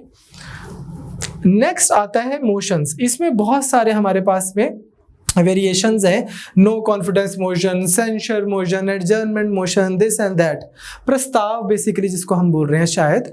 तो वो जो है, पहले अपने को यही एक चीज बेसिक पता हो, पार्लियामेंट में ना ऐसा नहीं हो सकता कि एक दिन आपने ऐसे ही कुछ भी बोल दिया। आपने किसी भी मैटर पे, सरकार एक लॉ बना रही है, पास कर रही है, बिल लेके आई हुई है, या कोई भी डिस्कशन हो रही है, आपने आज कुछ भी करना है, पहले अगर आपने ये बोलना है हमें नहीं सरकार पे यकीन, हमें सरकार को बोलो बहुमत दिखाएगी, तो बस ऐसे नहीं खड़े हो सकते आप। आपको प्रॉपर फॉर्मली एक मोशन पास करना होगा। अगर आपने बोलना है कि सरकार इतने पैसे कैसे दे रही है इस चीज़ के लिए, हम चाहते हैं कम पैसे दें, अगेन इसके लिए कट मोशन आएगा। डिपेंडिंग ऑन क्या विषय है, उस विषय को लाने के लिए, कोई मैटर पे डिस्कशन हो रही है, आप बोल रहे हो यार किन मुद्दों पे डिस्कस कर रहे हो, इसके बजाय ये ज़्यादा इंपॉर्टेंट मुद्दे हैं, अगेन सब्स्टिट्यूट करने के लिए डिस्कशन एक डेडिकेटेड मोशन आएगा पहले। मतलब कि आप प्रस्ताव रखोगे कि यार ये नहीं ये करते हैं, फिर एक नंबर ऑफ पीपल होंगे, मान लो 50, वो बोलेंगे कि जी हाँ ये ठीक बोल रहे हैं, हम ए टॉपिक पे डिस्कशन कर रहे हैं पर हमें बी टॉपिक पे करनी चाहिए। जब ये स्पीकर और 50 बंदे जो भी हैं वो एग्री करेंगे तो फिर डिस्कशन बी पे होगी। तो सबसे पहली चीज आपको इसकी इंपॉर्टेंस ये समझनी है that no discussion on a matter of public importance can take place except on a motion made with consent of presiding officer. Public importance की भी बात नहीं कर सकते आप। हाँ, वैसे तो पार्लियामेंट में आप बहुत कुछ कर सकते हो, ठीक है। The house expresses it's decisions through adoption और रिजेक्शन ऑफ मोशन। सिंपल, अगर अडॉप्ट कर लिया कोई मोशन तो उसके ऊपर फर्दर कार्रवाई होगी, अगर रिजेक्ट कर दिया तो भी बह जाओ, खड़ जाओ, काम होने दे, ठीक है, क्लियर। नाउ नेक्स्ट हमारे पास में आते हैं कुछ एक दो मोशन, काफी सारे इनफाइनाइट लिस्ट है, हमें रूल्स ऑफ प्रोसीजर तो याद करने नहीं, पेपर के पॉइंट ऑफ व्यू से जो इंपॉर्टेंट है बस हम वो वाले करेंगे। पहला substantive motion, it is a self contained independent proposal. Substantive word में ही क्या लिखा हुआ है, सब्सटेंस, बोलते हैं ना इस बंदे में सब्सटेंस है, दम है, वैसे इस मोशन में दम है। ये सेल्फ कंटेन्ड इंडिपेंडेंट मोशन है ना, ये प्रस्ताव सिर्फ ये बोल रहा है कि जी कुछ काम कहना चाहते हैं, आपकी परमिशन है, ये प्रस्ताव खुद ही बोल रहा है कि ये काम कहना चाहते हैं, प्रेसिडेंट इम्पीच करना है। This motion itself carries the idea that it wants to convey. तो क्या है, it is a self contained independent proposal dealing with an important matter like impeachment of the president। दूसरा substitute motion, एक second hold करो सारे।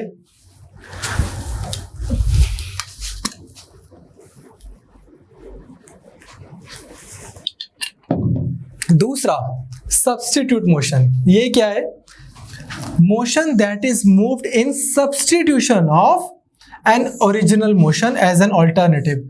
ये मैंने बोला आपको ना कि कोई डिस्कशन चल रही है और बंदा बोलता है जी मैं एक मोशन पास करना चाहता हूँ, हम इसके बजाय बी पे ज़्यादा ध्यान दे तो बेटर है। तो if adopted the house if adopted by the house it supersedes the original motion. ठीक बात, समझ आ रहा है? चले आगे। नेक्स्ट आता है क्लोजर मोशन। ये सब मोशंस हैं जो ज़्यादातर पास नहीं होते, क्लोजर मोशन वगैरह। इसका रीज़न क्या है? अब आप देखो, हाउस में किस विषय पे डिस्कशन होनी है, कौन डिसाइड कर रहा है? स्पीकर साहब। स्पीकर साहब किस विषय पे डिस्कशन डिसाइड करें, ये कौन डिसाइड कर रहा है? प्राइम मिनिस्टर साहब। अब मतलब कहने का ये है, किसी भी विषय पे अगर डिस्कशन हो रही है या कोई भी बिल पास हो रहा है, प्राइम मिनिस्टर की मर्जी से हो रहा है, उसमें all of a sudden opposition वाला बंदा खड़ा हो जाए, ये नहीं हो, इस पे बात करो मुझसे पहले तुम, और स्पीकर उसको मान ले या हाउस उसको मान ले, तो प्राइम मिनिस्टर क्या रह गया? तो इस वजह से प्राइम मिनिस्टर की रजामंदी से तो वैसे ही कोई मोशन पास नहीं होता, ठीक है, उनकी रजामंदी के बिना। आई बेग योर पार्डन, ठीक है। क्लोजर मोशन में क्या है? Motion moved by a member to cut short the debate on a matter before the house. अगर ये पास हो जाए तो फिर matter is put to vote. कोई डिस्कशन चल रही थी बहुत लंबी, जीएसटी के बारे में या सिटीजनशिप अमेंडमेंट एक्ट के बारे में डिस्कशन चल रही है और एक बंदा बोलता है ओ यार मिट्टी पाओ, वोटिंग कराओ। That motion is closure motion. Close करो इस डिबेट को और आओ वोट करते हैं, बस बहुत होगी discussion. That is closure motion. Closure motion और गिलोटिन में फर्क है। गिलोटिन, क्लोजर, आई थिंक ये फ्रेंच वर्ड है, इसका मतलब शायद ये होता है, शायद गला वला काट देना। होता क्या है, हमारी कंट्री का दुर्भाग्य रहा है, हमारी कंट्री का एक दुर्भाग्य क्या है पार्लियामेंट के पॉइंट ऑफ व्यू से, ये मैं आपको नहीं करा रहा हूँ, ये हम पढ़ाते नहीं, हम ज्यूम करके चलते हैं आईएएस में कि यार इतना बच्चा पढ़ेगा, हम पार्लियामेंट के ऊपर मेंस के लिए पढ़ाते हैं टिका के। बट अदरवाइज आपको बता रहे हैं हमारी कंट्री का ये दुर्भाग्य रहा है कि बजट नहीं होता, बजट। सारे हिंदुस्तान ने पूरा साल मेहनत करके काम किया, काम करने के बाद जब उन्होंने काम किया तो उनका एक हिस्सा कमाई का सरकार को दिया ताकि सरकार लोगों पे वापस पैसे लगा सके। इतनी बड़ी चीज होती है ये, ठीक है। बजट, स्पेलिंग भी नहीं आ रहे देखो, ठीक है। ये जो बजट है इसकी डिस्कशन होनी है, ठीक है। इसकी डिस्कशन मतलब बजट पास होना है, लेकिन 2 महीने से हाउस में दुनिया भर की लड़ाइयां हो रही हैं, वॉकआउट हो रहा है, ये फेंक वो मार, और बजट बिना डिस्कशन के पास कर दिया, एक दिन में पास कर दिया। बस ठीक है यार अब टाइम नहीं है, पास भी तो करना है, मेजॉरिटी तो है सरकार के पास, बिल तो पास करा ही लेगी, लेकिन कोई सब्सटेंशियल डिस्कशन ही नहीं हुई। रेलवे बजट अगेन, इतनी बड़ी चीज बिना डिस्कशन के पास, इतने बड़े बड़े बिल्स हिंदुस्तान में विदाउट डिस्कशन के पास हुए हैं। क्यों? क्योंकि जो टाइम अलॉटेड था डिस्कशन का उसमें तू मैं ही चलती रही, यहाँ वहां की ब्लेम गेम। तो इस चीज को हम क्या बोलते हैं अदरवाइज? Guillotine closure. इसमें क्या हुआ? Undiscussed clauses of a bill और अ रेजोल्यूशन, उस क्लॉज पे डिस्कशन भी नहीं हुई बट उसको वोटिंग करा ली उसके ऊपर, जिनके ऊपर डिस्कशन हुई है उनके साथ में ही। क्यों? क्योंकि वांट ऑफ टाइम है, time allocated for the discussion is over. इतने दिन रखे थे डिस्कशन के लिए, अब डिस्कशन का टाइम है नहीं, वोट कराओ, डिस्कशन हो ही रही है मीडिया में, ठीक है। Understand? That is guillotine. Then comes privilege motion. अगर कोई भी मंत्री, उसके पास प्रिविलेज है बहुत सारी, अगर वो उसका उल्लंघन करता है, अब ये प्रिविलेज का उल्लंघन नहीं होता कि यार आप मंत्री के पास गए जी मेरी पेमेंट कटा दो, उन्हें फोन करता हो, तेनों पता नहीं मेरा जान पहचान वाला बंदा है, ठीक है। दैट इज नॉट प्रिविलेज का वो ब्रीच। प्रिविलेज का है कि सरकार से, हाउस से, लोकसभा से मंत्री ने फैक्ट्स छुपाए या कोई भी ऐसी चीज, तो वो वाली चीज को हम क्या बोलते हैं? प्रिविलेज मोशन आएगा उस चीज के लिए, concern with the breach of parliamentary privileges by a minister, not non-parliamentary privileges. For example, withholding facts or by giving or distorted facts. जैसे एक छोटा सा एग्जांपल है, सुप्रीम कोर्ट ने भी एक बार इसके ऊपर बहुत बोला था। जब मनमोहन सिंह जी की सरकार थी ना, सेकंड टर्म, पहला टर्म बहुत अच्छा था, मतलब बहुत अच्छा एज इन की बेटर था। सेकंड टर्म जो मनमोहन जी का था उसमें एमएमएस के ऊपर बहुत ज्यादा एलिगेशन लगे उनकी सरकार के ऊपर, यूपीए 2 के ऊपर करप्शन के। तो उसमें से one of the cases was coal scam, coal आवंटन, कोल घोटाला। तो उसमें क्या हुआ था कि प्राइम मिनिस्टर ऑफिस से फाइल सुप्रीम कोर्ट जानी थी, सुप्रीम कोर्ट ने बोला था कि हमें फाइल दो, लेकिन प्राइम मिनिस्टर ऑफिस से ये फाइल गई लॉ मिनिस्ट्री के पास और यहाँ से गई सुप्रीम कोर्ट के पास, क्योंकि अश्विनी कुमार जी थे उस समय लॉ मिनिस्टर।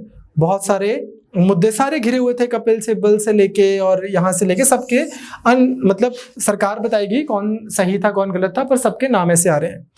लॉ मिनिस्ट्री में फाइल की, सुप्रीम कोर्ट बोलती है कि लॉ मिनिस्ट्री में क्या करने के ये फाइल, जब हमने डायरेक्ट मंगवाई है अपने पास चेक करने के लिए सील्ड फाइल, बोलते प्राइम मिनिस्टर ऑफिस की ग्रामेटिकल एरर्स चेक करवाने के लिए भेजी थी।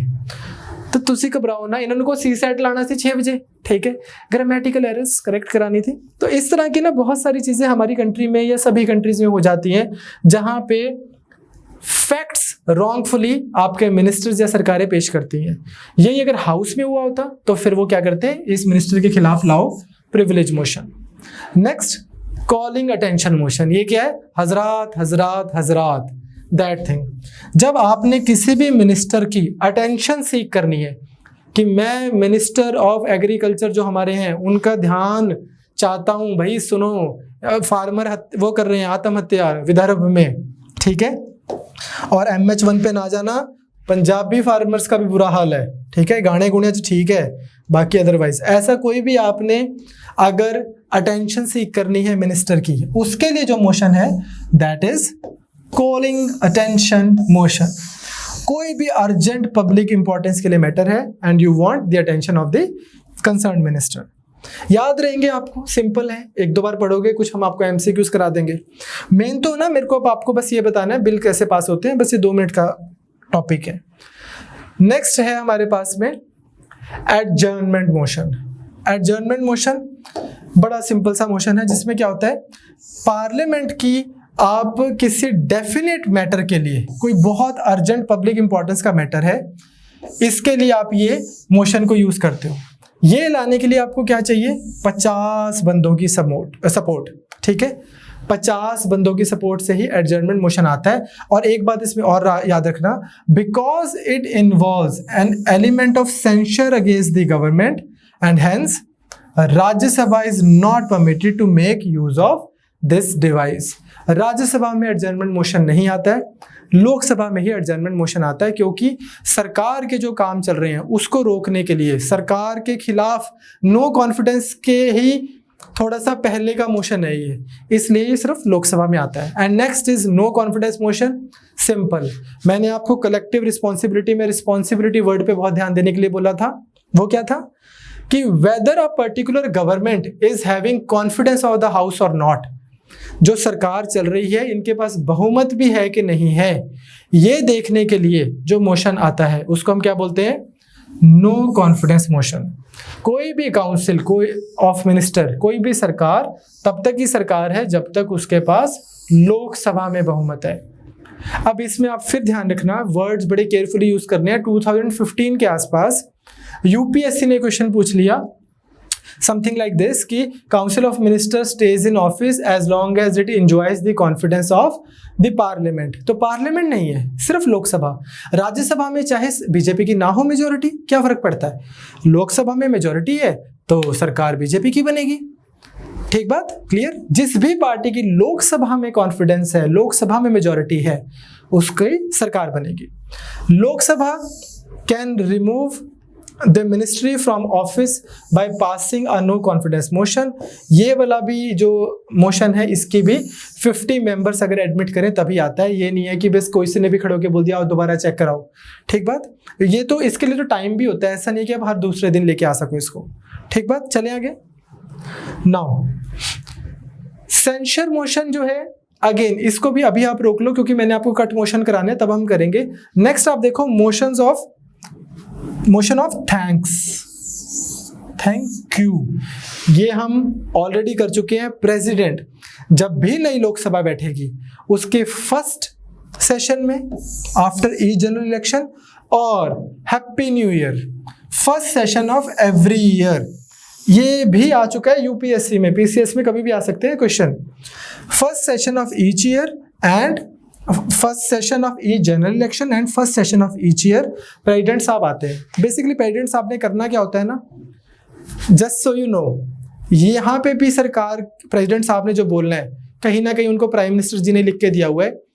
वो आते हैं, बोलते हैं सरकार जो है गरीबों की मदद करने के लिए कटिबद्ध है, पूरी कमिटेड है, ये सरकार ये पॉलिसी लाई है, बहुत अच्छा काम कर रही है, पिछले साल इतना अच्छा काम किया, इस साल और अच्छा काम करेगी। प्रेसिडेंट साहब ऐसा बोलते हैं। जो सब रूलिंग पार्टी है वो तालियां बजाती है, वे बेस्ट बोला है जी, बिल्कुल सही बात है। जो ऑपोजिशन है वो शोर मचाता है, ये क्या बोला है। अब अगर ये जो मोशन ऑफ थैंक्स है, ये अगर लोकसभा में मान लो फेल हो जाए, इसका मतलब ऑपोजिशन में ज्यादा बंदे हैं रूलिंग पार्टी के, नो कॉन्फिडेंस मोशन आ जाएगा कि भाई इसका मतलब इनके पास बंदे हैं नहीं, इनका राष्ट्रपति इनके बारे में डिंगे मार के गए हैं अभी, और वो चीज पास ही नहीं हुई हाउस से। अगर यही मोशन राज्यसभा में फेल हो जाए तो क्या हो जाएगा? हो जाए, जब बीजेपी की गवर्नमेंट आई थी तब राज्यसभा में कांग्रेस की ही मेजोरिटी चल रही थी पुरानी, तो हो गया था फेल, तो होता रही। लोकसभा में नहीं मोशन ऑफ थैंक्स फेल होना चाहिए, फिर नो कॉन्फिडेंस मोशन आएगा। ठीक बात, चले आगे। नाउ नेक्स्ट, अब हमारे पास यहां से समझाने की चीजें शुरू होती हैं, जो है कि now that we know motion क्या होता है, now that we know session क्या होता है, प्रोरोग क्या होता है, रिसेस क्या होता है, एंड वेरियस टाइप ऑफ जो भी वो हैं पार्लियामेंट्री डिवाइसेस हैं उनके बारे में पता है। अब हम देखते हैं कि बिल कितने टाइप के होते हैं, किस तरह से पास होता है, और बजट कैसे आता है और बजट कैसे पास होता है। तो चले, तो अपना नेक्स्ट टॉपिक है legislative procedure in the parliament. Simple सा टॉपिक है, बस 2 मिनट की अटेंशन चाहिए भाई। कॉलिंग अटेंशन मोशन पास हो रहा है यहाँ पे। सुनो, कोई भी बिल जो है वो होता क्या है, बेसिकली एक प्रपोजल, लेजिस्लेशन को हम बिल बोलते हैं। एनीथिंग जो पहले हाउस में प्रपोज की गई, पहले हाउस 1 में आई, फिर हाउस 2 में आई, प्रेसिडेंट के पास गई, प्रेसिडेंट ने उसको पास कर दिया। कोई भी प्रस्ताव जो आया इस तरह से उसको बिल बोलते हैं, और जब वो पूरा प्रोसेस पास करके ऊपर से थ्रू हो गया तो वो बन गया अब लॉ। उसको स्टैट्यूट बुक में जगह मिल गई, कंट्री के लॉज वाली बुक्स में। तो बिल जब तक वो पास नहीं हुआ, लॉ जब वो पास होके हमारी कंट्री का कानून बन गया। ठीक है जी, पहले तो यही वर्ड समझ आ गया। अब होता क्या है बिल 2 तरह के होते हैं, 4 तरह वाले पे भी आ रहे हैं। पहले बिल 2 तरह के होते हैं, कौन से? एक होता है आपका पब्लिक बिल, या इसको भी ऐसे लिखते हैं, एक होता है आपका पब्लिक बिल, और एक होता है आपका, या गवर्नमेंट बिल बोल दो इसको, गवर्नमेंट बिल या पब्लिक बिल, और दूसरा होता है आपका प्राइवेट मेंबर बिल। ठीक है जी। पब्लिक मेंबर बिल कौन सा है? जो मिनिस्टर्स ला रहे हैं, मिनिस्टर्स, याद है ना, पूरा हाउस है, उसमें इतने सारे लोग बैठे हैं, उसमें से कुछ चुनिंदा लोग मिनिस्टर्स हैं। तो चाहे स्पोर्ट्स मिनिस्ट्री से लेके पंचायती मिनिस्ट्री तक, any bill that is coming from these people via ministries is the public bill. जो नॉर्मल एमपी कोई भी बिल लेके आ रहे हैं, जैसे मैंने आपको बताया था, साउथ इंडिया के एक एमपी थे जो कुछ साल पहले प्राइवेट मेंबर बिल लाए थे, राज्यसभा से पास भी करवा लिया था उन्होंने। What was that bill? Transgenders के लिए जो बिल लेके आ रहे थे, उनके राइट्स के लिए। Similarly Shashi Tharoor being a private member, कोई मिनिस्टर नहीं है, एक बिल लाने की बात कर रहे थे कि कैसे इंडियन फॉरेन सर्विसेज जो है उसके ऊपर उसकी डेडिकेटेड रिक्रूटमेंट होनी चाहिए, आईएएस के पेपर के थ्रू नहीं होना चाहिए। जब मैं आपको आईआर कराऊंगा तो ये पूरा आपको टॉपिक अलग से कराया जाएगा। स्पेशलाइज्ड वो बोलते थे कि पेपर लो जिसमें फॉरेन लैंग्वेज आती हो बंदे को, और व्हाट नॉट। खैर, तो ये बिल जो है, अब आप खुद सोचो ना, अगर ये ऐसा कोई बिल लाना ही है तो सरकार लाएगी, शशि थरूर थोड़ी लाएगा, वो कांग्रेस में बैठा है। मतलब सरकार चाहेगी कि हमारी बेइज्जती है ना, कि कोई प्राइवेट बंदा बिल करा रहा है, हम बिल बैठे हैं, इसका मतलब। तो ये चीज जो है, ये चीज को ध्यान में रखते हुए सरकार क्या करती है, जब प्राइवेट मेंबर बिल आता है उसको पास नहीं होने देती, और फिर बोलती है कि हम इससे अच्छा बिल लेके आ रहे हैं, फिर वो बिल ले आते हैं वही वाला, अगर लाना होता है। तो ये सेग्रीगेशन आपको क्लियर होगी। अब लेजिस्लेटिव प्रोसीजर के लिए हमने वैसे 4 और सेग्रीगेशन कर रखी हैं, but before coming into that एक छोटा सा फैक्ट आप समझो। अगर कोई बिल गवर्नमेंट बिल है और वो पास नहीं हुआ, इसका मतलब सरकार के पास बहुमति है नहीं, नो कॉन्फिडेंस मोशन आ जाएगा, that will call for a no confidence motion. अगर प्राइवेट मेंबर बिल है और वो पास नहीं हुआ तो नहीं हुआ भाई, तूने एक बात बोली थी, नहीं मानी किसी ने, लेकिन सरकार ने बात बोली और वो नहीं मानी हाउस ने, तो फिर सरकार का हाउस के ऊपर, मतलब हाउस का सरकार में कॉन्फिडेंस ही है नहीं, इसका मतलब इनके पास मेजोरिटी है नहीं, ठीक है। तो ये चीज आपको समझनी है क्या कि rejection of a public bill by the house amounts to the want of no confidence motion and may lead to resignation. Now coming back to 4 categories, 4 categories कौन सी हैं? Ordinary bill, arm bill, money bill, धन bill जिसको बोल रहे थे, financial bill and constitutional amendment bills. Constitutional amendment bill कैसे pass होता है ये हम कर चुके हैं 368 में। सबसे पहले शुरू करते हैं ordinary bill. Very simple, ordinary bill जितने भी हमारे पास मैटर जो सरकार डे टू डे कोई भी लॉ लेके आती है, जैसे मान लो मोटर व्हीकल एक्ट को चेंज करना है, कोई भी और सिटीजनशिप से रिलेटेड किसी चीज़ को चेंज करना है, कोई भी लॉ लेके आना है, सरकार दिन में 100 लॉ लेके आ रही है, वो सारे लॉज आते हैं ऑर्डिनरी बिल के अंडर। इसको पास करने के लिए 5 स्टेजेस हैं। वैसे अगर आप देखो तो बड़ा सिंपल सा प्रोसेस है, एक एक करके हम वैसे इसी तरह से इसको फॉलो कर लेते हैं। सबसे पहले हम क्या करते हैं, बिल को इंट्रोड्यूस करते हैं। मान लो बिल, ऑर्डिनरी बिल लोकसभा में भी आ सकता है, राज्यसभा में भी आ सकता है। आज हमने एक बिल लेके आना है, तो उसका हम क्या करेंगे, मान लो लोकसभा में आ गया, तो सबसे पहले क्या होगा, वो बिल मिनिस्टर या प्राइवेट मेंबर कोई भी ला सकता है, सबके सामने वो बिल रख दिया जाएगा। इंट्रोडक्शन स्टेज है ये, इसमें क्या होएगा, सिर्फ और सिर्फ इंट्रोड्यूस किया जाएगा। लोकसभा राज्यसभा कहीं पे भी मिनिस्टर प्राइवेट मेंबर कोई भी ला सकता है। Now once this has happened, अखबार में भी छपवाया जा सकता है कि भैया बिल लेके आए हैं। फिर क्या होता है, सेकंड स्टेज आती है। इस स्टेज में कोई डिटेल डिस्कशन नहीं हुई। सेकंड स्टेज में क्या होता है, डिटेल्ड स्क्रूटनी, और फाइनल शेप भी जो बिल है वो इसी स्टेज में लेता है। सेकंड स्टेज के अंदर 3 प्रोसेसेस हैं। कौन से? पहले में क्या हो गया, जनरल डिस्कशन, आम डिस्कशन होती है कि ये बिल है किस चीज के बारे में। यहाँ पे क्लॉज बाय क्लॉज डिस्कशन नहीं होती, नॉट डिटेल्स में जनरली आम डिस्कशन होती है। फिर ना कुछ कमिटीज बनी होती है जिनको हम सेलेक्ट कमिटी भी बोलते हैं। कुछ गिने चुने लोग एमपीज, और उनको बहुत सारा स्टाफ मिला होता है जो उस पर्टिकुलर बिल के लिए उसकी स्क्रूटनाइज करते हैं, डिटेल में समझते हैं उसको। तो क्या होता है, बिल जो है वो ज़्यादातर सेलेक्ट कमेटी में भी चला जाता है। जब वो चला गया उस कमेटी में क्लॉज बाय क्लॉज डिस्कशन के लिए, तो वो वाली स्टेज को हम बोल रहे हैं कमेटी स्टेज। इसमें क्या हो गया, बिल को थॉरली और डिटेल में क्लॉज बाय क्लॉज पढ़ा गया। अब अगर आपको ऑप्शन में आ जाता है कि सेकंड स्टेज में क्लॉज बाय क्लॉज पढ़ा जाता है, तो बिल्कुल ट्रू है, क्योंकि ये सेकंड स्टेज का ही प्रोसेस है। First stage introduction, second detailed scrutiny. ठीक, इसको अच्छे से पढ़ा गया, अच्छे से समझा गया, कोई चेंजेस करने हैं वो भी कर दिए गए, बेसिक आइडिया को वही रखते हैं, कोई बुनियादी आइडिया वही रहेगा लॉ का, कोई क्लॉज डालना है कोई निकालना है वो कर सकते हैं। नेक्स्ट फिर इसी स्टेज में हमारे पास तीसरी आती है कंसिडरेशन स्टेज। यहाँ पे हाउस उसको एक एक वर्ड को ध्यान से उसके ऊपर डिस्कशन होती है, एक एक क्लॉज के ऊपर वोटिंग होती है, एक एक क्लॉज के ऊपर कि यार ये चीज ठीक है, ये चीज को हटाओ, इसको लगाओ। ऑर्डिनरी बिल के केस में प्रॉपर डिस्कशन होगी, और मेंबर्स अमेंडमेंट भी ला सकते हैं कि भाई तुम्हारे बिल में ये चीज ऐड करो या निकालो। अगर वो एक्सेप्ट हो जाती है अमेंडमेंट्स, अगर मिनिस्ट्री एक्सेप्ट कर ले तो वो बिल का पार्ट बन जाती है। ठीक है जी। अब आती है थर्ड रीडिंग। थर्ड रीडिंग में क्या हुआ, जो चेंजेस करने थे, जो क्लॉज बाय क्लॉज अमेंडमेंट लानी थी वो ले आए हम। अब पूरा बिल एक बार में as a whole is put to vote, voting करा लो। अगर बिल पास हो गया, ठीक है, तो बिल को अब दूसरे हाउस में भेज दो। लोकसभा में इंट्रोड्यूस हुआ, सेकंड स्टेज हुई, पहला इंट्रोडक्शन, फिर अच्छे से क्लॉज बाय क्लॉज उसकी अंडरस्टैंडिंग, फिर voting, then it goes to the other house. It could have been other way around as well कि पहले राज्यसभा में सब कुछ हुआ एंड देन लोकसभा में गया bill in this second house. Second house में भी अब यही सारा प्रोसेस जो है ये रिपीट होता है। Bill passes through all the 3 stages. ये नहीं बोल रहे सेकंड हाउस को कि यार तुम्हें पता तो है 4 महीने से लगे हुए हैं, वहां पे इंट्रोड्यूस किया था।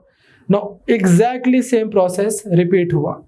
अब जब सेकंड हाउस में बिल रिपीट लाया गया, अब सेकंड हाउस के पास में कुछ ऑप्शंस हैं, 4 ऑल्टरनेटिव्स हैं। क्या क्या? पहला तो लोकसभा से बिल आया, राज्यसभा में आया, पास कर दिया उन्होंने, फिर तो वो प्रेसिडेंट के पास चला गया। अब प्रेसिडेंट साहब जाने और क्या ऑप्शंस है उनके पास। दूसरी क्या है, पहला तो यही देखो सिंपल सा, हाउस 1 से आया हाउस 2 में, हाउस 2 ने पास कर दिया, चला गया प्रेसिडेंट के पास। दूसरा क्या है, इन्होंने इसमें कुछ चेंजेस सजेस्ट करके पीछे भेज दिया। तीसरा क्या है, रिजेक्ट ही कर दिया कि पसंद ही नहीं आया आपका बिल, बिल्कुल पसंद नहीं है हमें। और चौथा क्या है, कुछ भी नहीं किया, कर दे वेख दे, चाह तो पीन दो पहला, ठीक है, ऐसे वाला, आराम से बैठे हैं। अब डिपेंडिंग और इन्होंने क्या किया उस हिसाब से आगे का प्रोसेस डिसाइड होता है। अगर तो इन्होंने इस बिल को पास कर दिया फिर तो प्रेसिडेंट के पास चला गया। अगर इन्होंने इस बिल को वापस भेज दिया अमेंडमेंट्स देके कि ऐसे नहीं, इसको ऐसे आप चेंजेस ले आओ, अब ये अगर तो उनके चेंजेस को मान जाते हैं, बिल इधर आ जाएगा, इनके चेंजेस दोबारा मान लिए, इन्होंने पास कर देना, प्रेसिडेंट के पास चला जाएगा। अगर इन्होंने चेंजेस नहीं माने तो फिर अब क्या हो गया, डेडलॉक हो गया, दो हाउसेस की आपस में नहीं बन रही। अगर इन्होंने बिल मना ही कर दिया तो भी डेडलॉक हो गया, इन्होंने हाँ की थी, इन्होंने ना की थी, या इन्होंने जो चेंजेस बताए इन्होंने ना कर दी, या इन्होंने कुछ भी नहीं किया और 6 महीने हो गए, 6 months have happened, doesn't matter यहाँ पे क्या लिखा है, 6 months हैव मतलब टेकन प्लेस, और इन्होंने कुछ भी नहीं किया। अब क्या होगा, अब डेडलॉक कंसिडर होगा कि भाई दो हाउसेस की रजामंदी नहीं है। अब आएगा यहाँ पे प्रेसिडेंट का रोल। डेडलॉक के बाद में क्या होएगा, प्रेसिडेंट का रोल। अब प्रेसिडेंट जी क्या बोलेंगे, जॉइंट सिटिंग बुलाओ, आर्टिकल 108। अब जॉइंट सिटिंग में 545 बंदे लोकसभा के और मतलब वहां, और 245 बंदे राज्यसभा के, ये आके बैठेंगे। जितने भी लोग प्रेजेंट एंड वोटिंग है वहां पे सिंपल प्रेजेंट एंड वोटिंग के हिसाब से सिंपल मेजॉरिटी से बिल पास हो जाएगा। अब आपको पता है कि हालांकि आप मैथमेटिकल पॉसिबिलिटी निकाल सकते हो कि सरकार अपना बिल ना पास करा सके, पर जिसकी इतने बड़े हाउस में 545 वाले हाउस में मेजॉरिटी है, उसकी ओवरऑल हाउस में भी मेजॉरिटी बनी जानी है, राज्यसभा में भी उसकी कुछ सीट्स तो होंगी। तो इस वजह से आपके ऑर्डिनरी बिल आराम से पास हो जाते हैं। कभी जॉइंट सिटिंग की इतनी ज़रूरत रेगुलरली पड़ती नहीं, नॉट लाइक कि कभी हुई नहीं है, पर पड़ती नहीं। इसका रीज़न ये है क्योंकि ऑपोजिशन को पता है यार बिल तो पास हो ही जाना है, जॉइंट सिटिंग में भी पास हो ही जाना है, तो वैसे तू मैं कर लेते हैं, पर बिल पास हो जाता है राज्यसभा से भी लोकसभा से भी। क्लियर, इवन अगर सरकार के पास राज्यसभा में मेजॉरिटी ना हो तो भी बिल पास होता है, सरकार का काम फ्लॉलेसली चलता है।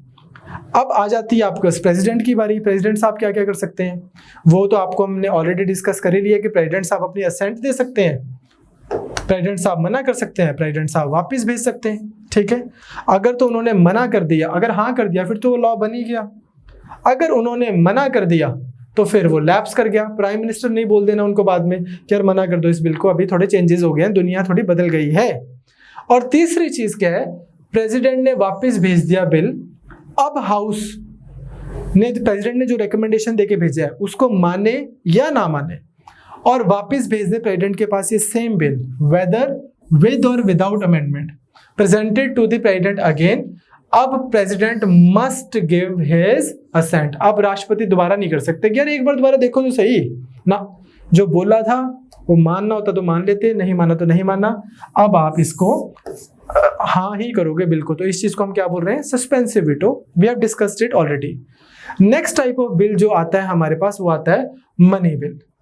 मनी बिल को लेके भी बहुत कंफ्यूजन रहती है, अननेसेसरी बच्चे गलत आंसर लिख के आते हैं, अच्छे खासे बच्चे, पढ़े लिखे बच्चे। तो भाई सुनो, फॉर वंस एंड ऑल आपको आएगा कि मनी बिल कौन सा बिल होता है, तो अपनी तरफ से अंदाजे नहीं लगाने लग जाने जिसमें पैसों की बात होती है, जिसमें कंसोलिडेटेड फंड ऑफ इंडिया की बात होती है, या कोई भी ऐसा बिल हो सकता है कि जो उन्होंने एक स्टेटमेंट दी है वो मनी बिल हो, लेकिन इसका मतलब ये नहीं है कि सारे मनी बिल वही स्टेटमेंट वाले होंगे। तो बेस्ट मनी बिल की डेफिनेशन क्या है, आर्टिकल 110 में मनी बिल की डेफिनेशन दी है, ये सुनो भाई। A bill is deemed to be a money bill if it contains only provisions, सिर्फ और सिर्फ उसमें वही provisions हैं जो आर्टिकल 110 में दिए हुए हैं। ठीक है, अगर आपको ये आता है डेफिनेशन में, और ये पक्का होगा वन ऑफ द ऑप्शंस में, कि bill dealing with bill containing only those provisions which are written in article 110, वो बिल जिसमें सिर्फ वो वाले प्रोविजंस हैं जो आर्टिकल 110 में दिए हुए हैं, वो मनी बिल होता है। स्टेटमेंट चुपचाप आपने वो मार्क कर देनी है। ये वाला दिमाग नहीं लगाना कि ये वाली एक और लाइन उसमें लिखी हुई है, ये भी तो आर्टिकल 110 में लिखी हुई है कि नहीं लिखी हुई। यहाँ पे ना मैं चीज़ को फैलाना नहीं चाहता, बट ये वो जो क्वेश्चन होता है ना बच्चे, जब आप ऐसे कोई मार्क करके आते हो तो आप सिलोजिज्म की एरर करके आते हो। मतलब क्या है, जैसे आप यही लगा लो, चलो हम एक सेकंड थोड़ा दिमाग लगा के ही देख लेते हैं। मान लो एक कंडीशन आर्टिकल 110 में दी हुई है, regulation of borrowing of money by union government. मेरे पास ऑप्शन में दो ऑप्शंस हैं। एक ऑप्शन ए बोलती है यही चीज, regulation of borrowing of money by union. एक ऑप्शन बी बोलती है कि bill containing only those provisions given in 110। Money bill कौन सा है? अब अगर आप देखो ऑन अ डिफरेंट नोट, ये भी मनी बिल है, ये भी मनी बिल है, बट इसकी डेफिनेशन बेटर क्यों है? क्योंकि क्या यहाँ पे आके हमारे पास मनी बिल की डेफिनेशन खत्म हो जाती है? नहीं, ऐसा भी तो हो सकता है कि कोई और बिल हो जो इस चीज के बारे में ना बात कर रहा हो। मान लो इस चीज के बारे में बात कर रहा हो, इम्पोजिशन एंड रेमिशन ऑफ टैक्सेस, या फिर कंसोलिडेटेड फंड ऑफ इंडिया के बारे में बात कर रहा हो, जो हम अभी देखेंगे। तो ये स्टेटमेंट करेक्ट है पर संपूर्ण नहीं है, कंप्लीट नहीं है। ये स्टेटमेंट बिल्कुल कंप्लीट है, ये मनी बिल है। ठीक बात, क्लियर, समझ आ गया? मैं आपसे पूछूं कि फ्रूट क्या, आप बोल दो आम फ्रूट है, पर फ्रूट आम नहीं है, और भी तो कितने फ्रूट्स हो सकते हैं। तो ये आपको समझना है कि एक लिस्ट जहां पे आपने सारे फ्रूट्स लिखे हुए हैं, आप यही बोलोगे ना कि वो वाला खाने की चीज जो इस लिस्ट में दी हुई है वो फ्रूट है। सिर्फ एक फ्रूट हो भी वो तो है, पर वो कंप्लीट लिस्ट नहीं है। आई होप आप समझ पा रहे हो।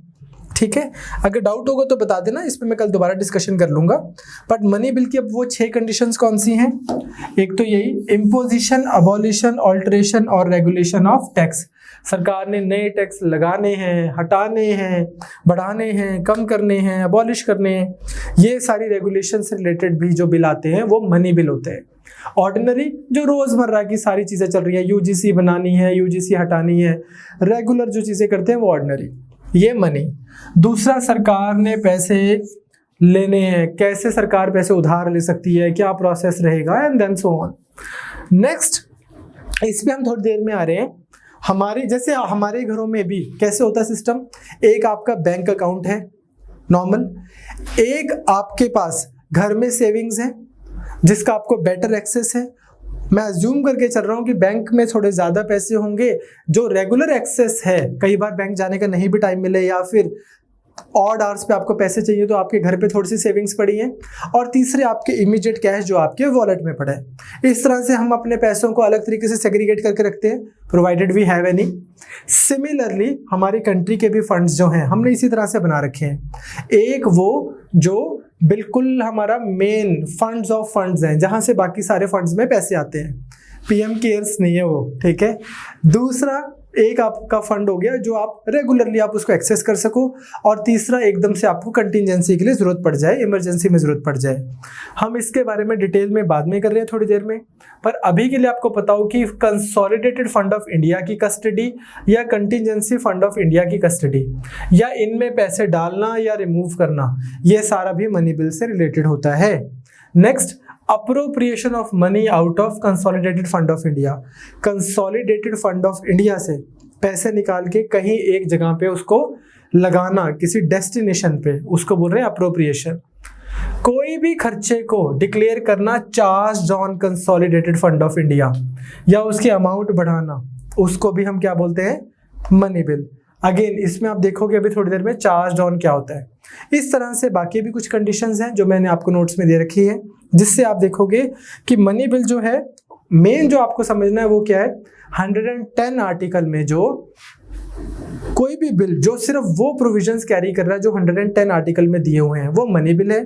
इनको आप याद कर लेना कंडीशंस को, बिकॉज आपको एक और क्वेश्चन प्रीलिम्स में क्या आ सकता है, which of these are given in 110 article, तो आपको थोड़ा सा पता हो, receipt of money on account of consolidated fund of India, public account और custody of such funds, and last any matter incidental to matter specified above. कोई भी ऐसा बिल जो ऊपर वाले जो ये जो कंडीशंस दी हुई हैं इनसे निकल के आ रहा है, इनकी अंडरस्टैंडिंग की टेंशन ना लो, वो मैं थोड़ी देर में करा दूंगा, बस आप इसको बाद में रट्टा लगा लेना जब आप पढ़ोगे।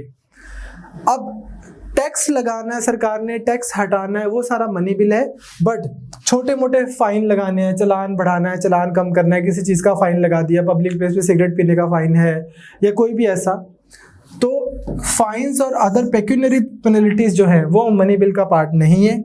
सिमिलरली किसी चीज़ के लिए लाइसेंस कर देना कि यार इस चीज़ के लिए लाइसेंस फीस लगेगी अगर आपने ये सर्विसेज अवेल करनी है या ये सर्विसेज देनी है, वो भी मनी बिल का पार्ट नहीं है। और कोई लोकल अथॉरिटी या बॉडी कोई लोकल पर्पस के लिए टैक्स लगाती है, छोटे मोटे टैक्स कई बार पंचायतों के पास में भी अलाउड रहता है थोड़ा बहुत कोई टैक्स लगाना, वो भी मनी बिल का पार्ट नहीं है। अब मेन पॉइंट जो आपको आना चाहिए प्रीलिम्स के पॉइंट ऑफ व्यू से वो ये है, इसमें ना भाई यहाँ पे ही बात खत्म करेंगे, बढ़ाएंगे नहीं कि जयराम रमेश केस में ऐसा हो गया था, आधार में वैसा हो गया था, इधर ये हो गया था, उधर वो हो गया था। बड़ा इसके ऊपर सुप्रीम कोर्ट और अभी रिसेंटली पिछले कुछ सालों में सुप्रीम कोर्ट और सरकार के बीच में जद्दोजहद रही है। But regardless of that we need to understand one thing, अगर कोई भी बिल मनी बिल है कि नहीं है, इसके लिए डिसीजन किसका फाइनल है? स्पीकर लोकसभा का, ठीक है। His decision in this regard can not be questioned in any court of law और आइदर हाउस ऑफ पार्लियामेंट और इवन बाय द प्रेसिडेंट। तो कोई बिल मनी बिल है या नहीं है ये कौन बताएगा? स्पीकर लोकसभा, उनका डिसीजन फाइनल है। पेपर के पॉइंट ऑफ व्यू से ये आएगा, आपने टिक कर देना है, ज्यादा इधर उधर के केसेस के पीछे मत भागना, ठीक है? Clear, simple. चलो अब आता है कि मनी बिल पास कैसे होता है। मनी बिल होता क्या, समझ आ गया क्या होता है? वो बिल जो सिर्फ और सिर्फ वो प्रोविजन कैरी कर रहा है जो आर्टिकल 110 में दिए हुए हैं। अब सबसे पहला डिफरेंस जो ऑर्डिनरी बिल और मनी बिल में है वो क्या है? ये बिल जो ऑर्डिनरी था वो लोकसभा में भी आ सकता था, राज्यसभा में भी आ सकता था, लोकसभा में भी। अब आप मोटा मोटा ये तो समझ गए कि money bill will deal with money, पैसे से तो डील करेगा ये।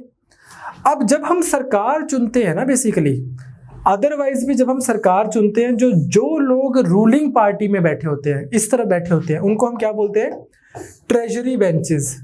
मतलब जो हमारी कंट्री का जो लोगों ने टैक्स पे करना है या पैसे पे करने हैं, जो हमारी कंट्री का कोष है, वो खजाने का आज कंट्रोल दे दिया इनको कि इनके थ्रू लोग अपने पैसे स्पेंड करना चाहते हैं। ये डायरेक्टली इलेक्टेड लोग हैं, सरकार ने लोगों ने अपने पैसे का कंट्रोल इनको दे दिया, पब्लिक मनी का। इसलिए लोकसभा के पास ही पावर्स हैं ये सारी की सारी मनी बिल से रिलेटेड। राज्यसभा के पास पावर नहीं है और राइटली सो, होनी भी नहीं चाहिए। इधर ही लोगों ने डायरेक्टली इन लोगों को सारा राइट दिया हुआ है। तो इस वजह से money bill can only be introduced in Lok Sabha and not in Rajya Sabha. पहली चीज आपको बिल्कुल क्लियर हो गई। दूसरी चीज, मनी बिल को जब इंट्रोड्यूस करना है तो it can be introduced only with the prior recommendation of the president. राष्ट्रपति साहब को दिखा के ये बिल आता है कि ये बिल आ रहा है, ये बिल मनी बिल है, स्पीकर साहब बता चुके हैं, लोकसभा में आ गया। पहला डिफरेंस आपको क्लियर हो गया। दूसरा, ये बिल सिर्फ और सिर्फ मिनिस्ट्री ही ला सकती है। अब ऐसा तो नहीं है ना कि कोई प्राइवेट मेंबर बोलेगा यार मेरा मन कर रहा है एक नया टैक्स लगाना है, या मेरा मन कर रहा है कंसोलिडेटेड फंड ऑफ इंडिया के डेस्टिनेशन चेंज करने हैं फंड्स के, तो वो सिर्फ और सिर्फ मिनिस्ट्री ही ला सकती है। अब यहाँ पे आज मैं आपको एक लॉजिक बताना चाहता हूँ। अगेन जनता के क्वेश्चन गलत होते हैं, सुनो भाई। बड़ी बार लोगों ने ये बोला है कि मनी बिल अगर पास ना हो तो गवर्नमेंट गिर जाएगी, नो कॉन्फिडेंस मोशन आ जाएगा। व्हाई? क्योंकि मनी बिल को कौन लेके आया है? मनी बिल को कौन लेके आया है? सरकार, मिनिस्ट्री। मिनिस्ट्री कोई बिल लेके आई, लोकसभा में वो बिल पास नहीं हो रहा, सिर्फ और सिर्फ सरकार ही ला सकती थी, वो बिल पास नहीं हो रहा। इसका मतलब मिनिस्ट्री के ऊपर लोकसभा का ट्रस्ट नहीं है, लोकसभा में कॉन्फिडेंस नहीं है, इसका मतलब इनकी सरकार ही नहीं है। ऑर्डिनरी बिल के केस में ना लोग बड़ी ब्लैंकेट से स्टेटमेंट दे देते हैं कि ऑर्डिनरी बिल अगर पास नहीं हुआ तो सरकार नहीं गिरेगी। बिल्कुल सही बात है, ये स्टेटमेंट अपने आप में ट्रू है, लेकिन ये ट्रू इसलिए नहीं है कि यार मनी बिल कोई स्पेशल बिल है और ऑर्डिनरी बिल कोई नॉट सो स्पेशल बिल है। ये ट्रू इसलिए है क्योंकि ऑर्डिनरी बिल तो प्राइवेट मेंबर भी ला सकता है और सरकार भी ला सकती है, मिनिस्ट्री भी ला सकती है। अब अगर कोई शशि थरूर या कोई भी कांग्रेस का लीडर आज की डेट में बिल ले आए ऑर्डिनरी बिल और वो पास ना हो तो हम बीजेपी की सरकार थोड़ी गिरा देंगे। बट अगर सरकार पब्लिक जो है मिनिस्ट्री ऑर्डिनरी बिल लेके आए और वो पास ना हो तो भाई of course there will be a demand for no confidence motion. Ordinary bill के केस में इसलिए हम ऐसा बोल देते हैं कि अगर ऑर्डिनरी बिल पास ना हुआ तो सरकार गिरेगी, हम इसको मना इसलिए कर देते हैं क्योंकि नॉट नेसेसरली सो, इधर से भी तो आ सकता है। तो रीजन इसका ये है कि बिल कहाँ से आ सकता है, ये नहीं है कि ऑर्डिनरी बिल बहुत ऑर्डिनरी है और मनी बिल बहुत स्पेशल है। यहाँ पे तो अपने को पता ही है ना कि यार मनी बिल आया तो सरकार ही लाई है, तो अगर बिल गिरा है तो सरकार का ही गिरा है। अब बिल ही नहीं पास करवा रही सरकार तो उसके पास क्या मेजोरिटी है। तो ये लॉजिक आपको समझना बहुत जरूरी है। इसमें किसी भी टाइप से यूपीएससी के भी जो आप लोग तैयारी कर रहे हो किसी भी टाइप से यूपीएससी प्ले कर सकती है। नाउ हर वो बिल जो है मिनिस्टर लेके आया, जब ये बिल पास हो जाता है लोकसभा से, जो कि हो ही जाता है, ये बिल राज्यसभा में जाता है, लेकिन यहाँ पे प्रोसेस अलग है कंपेयर टू ऑर्डिनरी बिल के। राज्यसभा के पास में रिस्ट्रिक्टेड पावर है। रीजन मैंने आपको बता दिया, ट्रेजरी लोग लोकसभा को देते हैं। इट कैन नॉट रिजेक्ट और अमेंड अ मनी बिल। जैसे मैंने बोला था ना कि वहां पे पहले सिटिंग हो रही है, सेलेक्ट कमेटी है, सेलेक्ट कमेटी अपने विचार दे रही है, अमेंड भी कर रही है, फिर क्लॉज बाय क्लॉज डिस्कशन हो रही है ना। यहाँ पे मैक्सिमम क्या हो सकता है, ये सिर्फ रिकमेंडेशंस दे सकते हैं कि यार हमारे हिसाब से आप इसके अंदर ये चेंजेस कर लो। ये रिकमेंडेशन देके बिल चला जाएगा लोकसभा में। उसका भी इनके पास सिर्फ 14 दिन ही है, क्योंकि सरकार ने पैसे खर्च करने हैं, लोगों की भलाई करनी है। ये नहीं है कि तुम इंडेफिनिटली बैठ गए, 2 हफ्ते का टाइम है, एक्शन लेना है तो लो। It must return the bill within 14 days. दूसरा हाउस अब जो है लोकसभा, चाहे वो उनकी रिकमेंडेशन को एक्सेप्ट करे या ना करे, चाहे कोई रिकमेंडेशन एक्सेप्ट ना करे तो भी, अगर तो उसने एक्सेप्ट ही कर ली फिर तो वैसे बिल पास मान लिया जाएगा दोनों हाउसेस से कि लोकसभा ने राज्यसभा की बात मान ली, चलो प्रेसिडेंट के पास। अगर उन्होंने एक्सेप्ट नहीं की तो भी कोई फर्क नहीं पड़ा। Even if Lok Sabha does not accept any recommendation, bill is then deemed to have been passed by both the houses. दोनों हाउसेस ने उसको पास कर दिया है। किस फॉर्म में? जिस फॉर्म में लोकसभा ने उसको पहले पास किया था। तो राज्यसभा मनी बिल के ऊपर कुछ पावर नहीं है उनकी। Maximum power that they have is कि 14 दिन के लिए डिले हो सकता है, बस वो कि 14 दिन उन्होंने पास ही नहीं किया। अगर उन्होंने कुछ भी नहीं किया तो भी क्या होगा, if Rajya Sabha does not return the bill to Lok Sabha, even then ये मान लिया जाएगा 14 दिन के बाद कि दोनों हाउसेज ने, both the houses have pass the bill. ठीक, अब जाता है बिल राष्ट्रपति जी के पास। राष्ट्रपति जी को दिखा के ही वो बिल भेजा था। सबसे पहले बिल लोकसभा में आया था प्रेसिडेंट को दिखा के, ऑन हिज रिकमेंडेशन। स्पीकर ने डिक्लेयर किया था कि ये मनी बिल है। अब जब राष्ट्रपति जी को वो बिल जाएगा, उनके पास में भी लिमिटेड ऑप्शन है। पहली क्या, वो उस बिल को अपनी असेंट दें, प्राइम मिनिस्टर ने बोला असेंट देंगे। दूसरी, प्राइम मिनिस्टर ने बोल दिया और उन्होंने अपनी असेंट विद होल्ड कर दी कि नहीं, उनको बोल दिया रोक लो यार, आपके पास मनी बिल आया है लेकिन 1 मिनट पैसे थोड़े कम पड़ गए, अभी रहने दो उसको। Withhold is assent, but he can not return the bill for reconsideration. वापस नहीं भेज सकते उसको, कॉन्स्टिट्यूशन वो नहीं अलाउ करता। ये एक्सेप्ट करो या रिजेक्ट करो। नॉर्मली प्रेसिडेंट उसको एक्सेप्ट ही करते हैं क्योंकि उन्हीं को दिखा के बिल आया होता है, प्राइम मिनिस्टर भी उन्हीं को भेजा होता है बिल। ठीक, so this is the money bill procedure. Main चीज आपको बस यही समझनी है कि मनी बिल है क्या और ऑर्डिनरी बिल से क्यों अलग है, और क्यों जब मनी बिल पास नहीं होता तो सरकार गिर सकती है, नो कॉन्फिडेंस मोशन आ सकता है। बट ऑर्डिनरी बिल के केस में ऐसा नहीं है, उसका भी आपको कारण पता होना चाहिए। नेक्स्ट हमारे पास आता है अब फाइनेंशियल बिल। फाइनेंशियल बिल कौन से हैं? आपकी किताबों में ना बड़ी सारी फर्दर सेग्रीगेशंस कर रखी हैं, इतने झोल में नहीं पढ़ने की जरूरत, कोई टेंशन नहीं है। बिल जिसमें ऑर्डिनरी बिल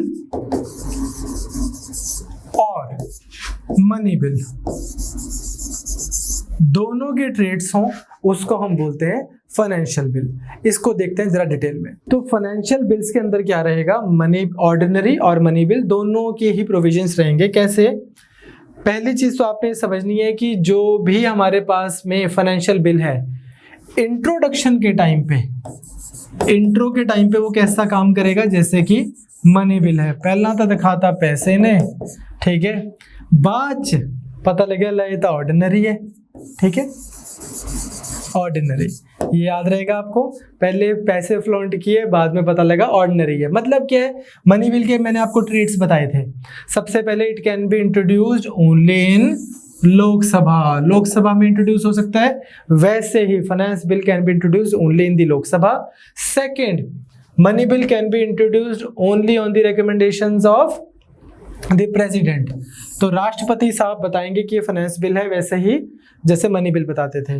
बाद में जब ये कंडीशंस मीट हो गई, अब इसके पास होने का प्रोसेस कैसा है, same legislative procedure as an ordinary bill. वही बिल आया, first round, second round, third round, passing on to the other house, first round, second round, third round. तो ठीक है, फाइनेंस बिल में और मनी बिल में फर्क पता लग गया। मनी बिल सिर्फ वो बिल जो सिर्फ 110 तक सीमित है।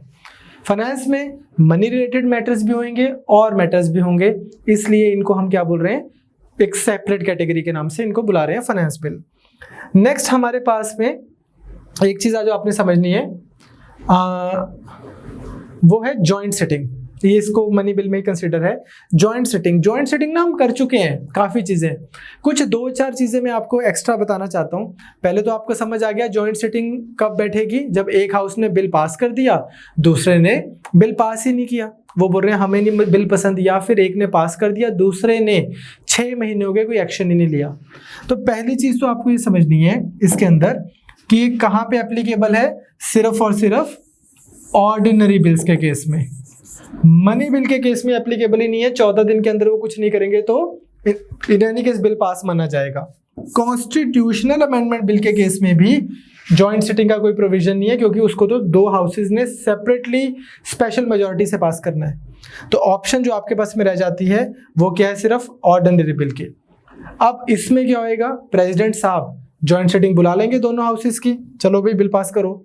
जब वो इस बिल को, इस सिटिंग को बुला लेंगे, इसके ऊपर दोनों हाउसेज आज बैठे हैं, इनके ऊपर कौन बैठेगा, प्रिजाइडिंग ऑफिसर, स्पीकर लोकसभा। अगर स्पीकर लोकसभा नहीं है तो डेप्यूटी स्पीकर लोकसभा, अगर वो भी नहीं है तो डेप्यूटी चेयरमैन राज्यसभा, अगर वो भी नहीं है तो if he is also absent such person, जो जॉइंट सिटिंग में डिसाइड कर लिया जाए कि चलो यार इसको बिठा लो। इसका मतलब कौन नहीं बैठेगा ऊपर, वाइस प्रेसिडेंट, जिसको हम क्या बोलते हैं, chairman Rajya Sabha. He will not preside over the joint sitting, ये फैक्ट आपको याद रखना है। नेक्स्ट, जॉइंट सिटिंग जब हम करवा रहे हैं तो प्रोसीजर किसके चलेंगे, रूल्स ऑफ प्रोसीजर किसके फॉलो होंगे, लोकसभा के। इसको भी याद रखने की बजाय याद रखो 545 बंदे जिस हाउस के बैठे हैं उसके रूल्स फॉलो करोगे कि 245 वालों के, इन्हीं के फॉलो होंगे, तो बस इनका प्रोसीजर फॉलो होगा। यही एक्स्ट्रा बिट ऑफ इंफॉर्मेशन है जो आपको जॉइंट सिटिंग में चाहिए, बाकी मैं बियॉन्ड इसके आपको बता चुका हूँ। इसमें एक चीज आप बस वो याद रखना कि जॉइंट सिटिंग में जब बैठे हैं एक बार, तो जो पहले डिस्कशन हो चुकी है वो हो चुकी है, नए नए क्लॉजेज नहीं ऐड करेंगे हम बिल के अंदर, सिवाय एक चीज के कि जितनी देर में जॉइंट सिटिंग बुलाई गई, अगर उतनी देर में कोई सर्कमस्टेंशियल चेंजेस आ गए हैं परिस्थितियों में, only then, only those amendments that might have become necessary due to delay in the passage of the bill। Bill आया, फिर 6 महीने हो गए, फिर जॉइंट सिटिंग बैठ रही है, इतनी देर में अगर कोई नए सर्कमस्टेंसेस आ गए तो बात अलग है, otherwise same bill as it is.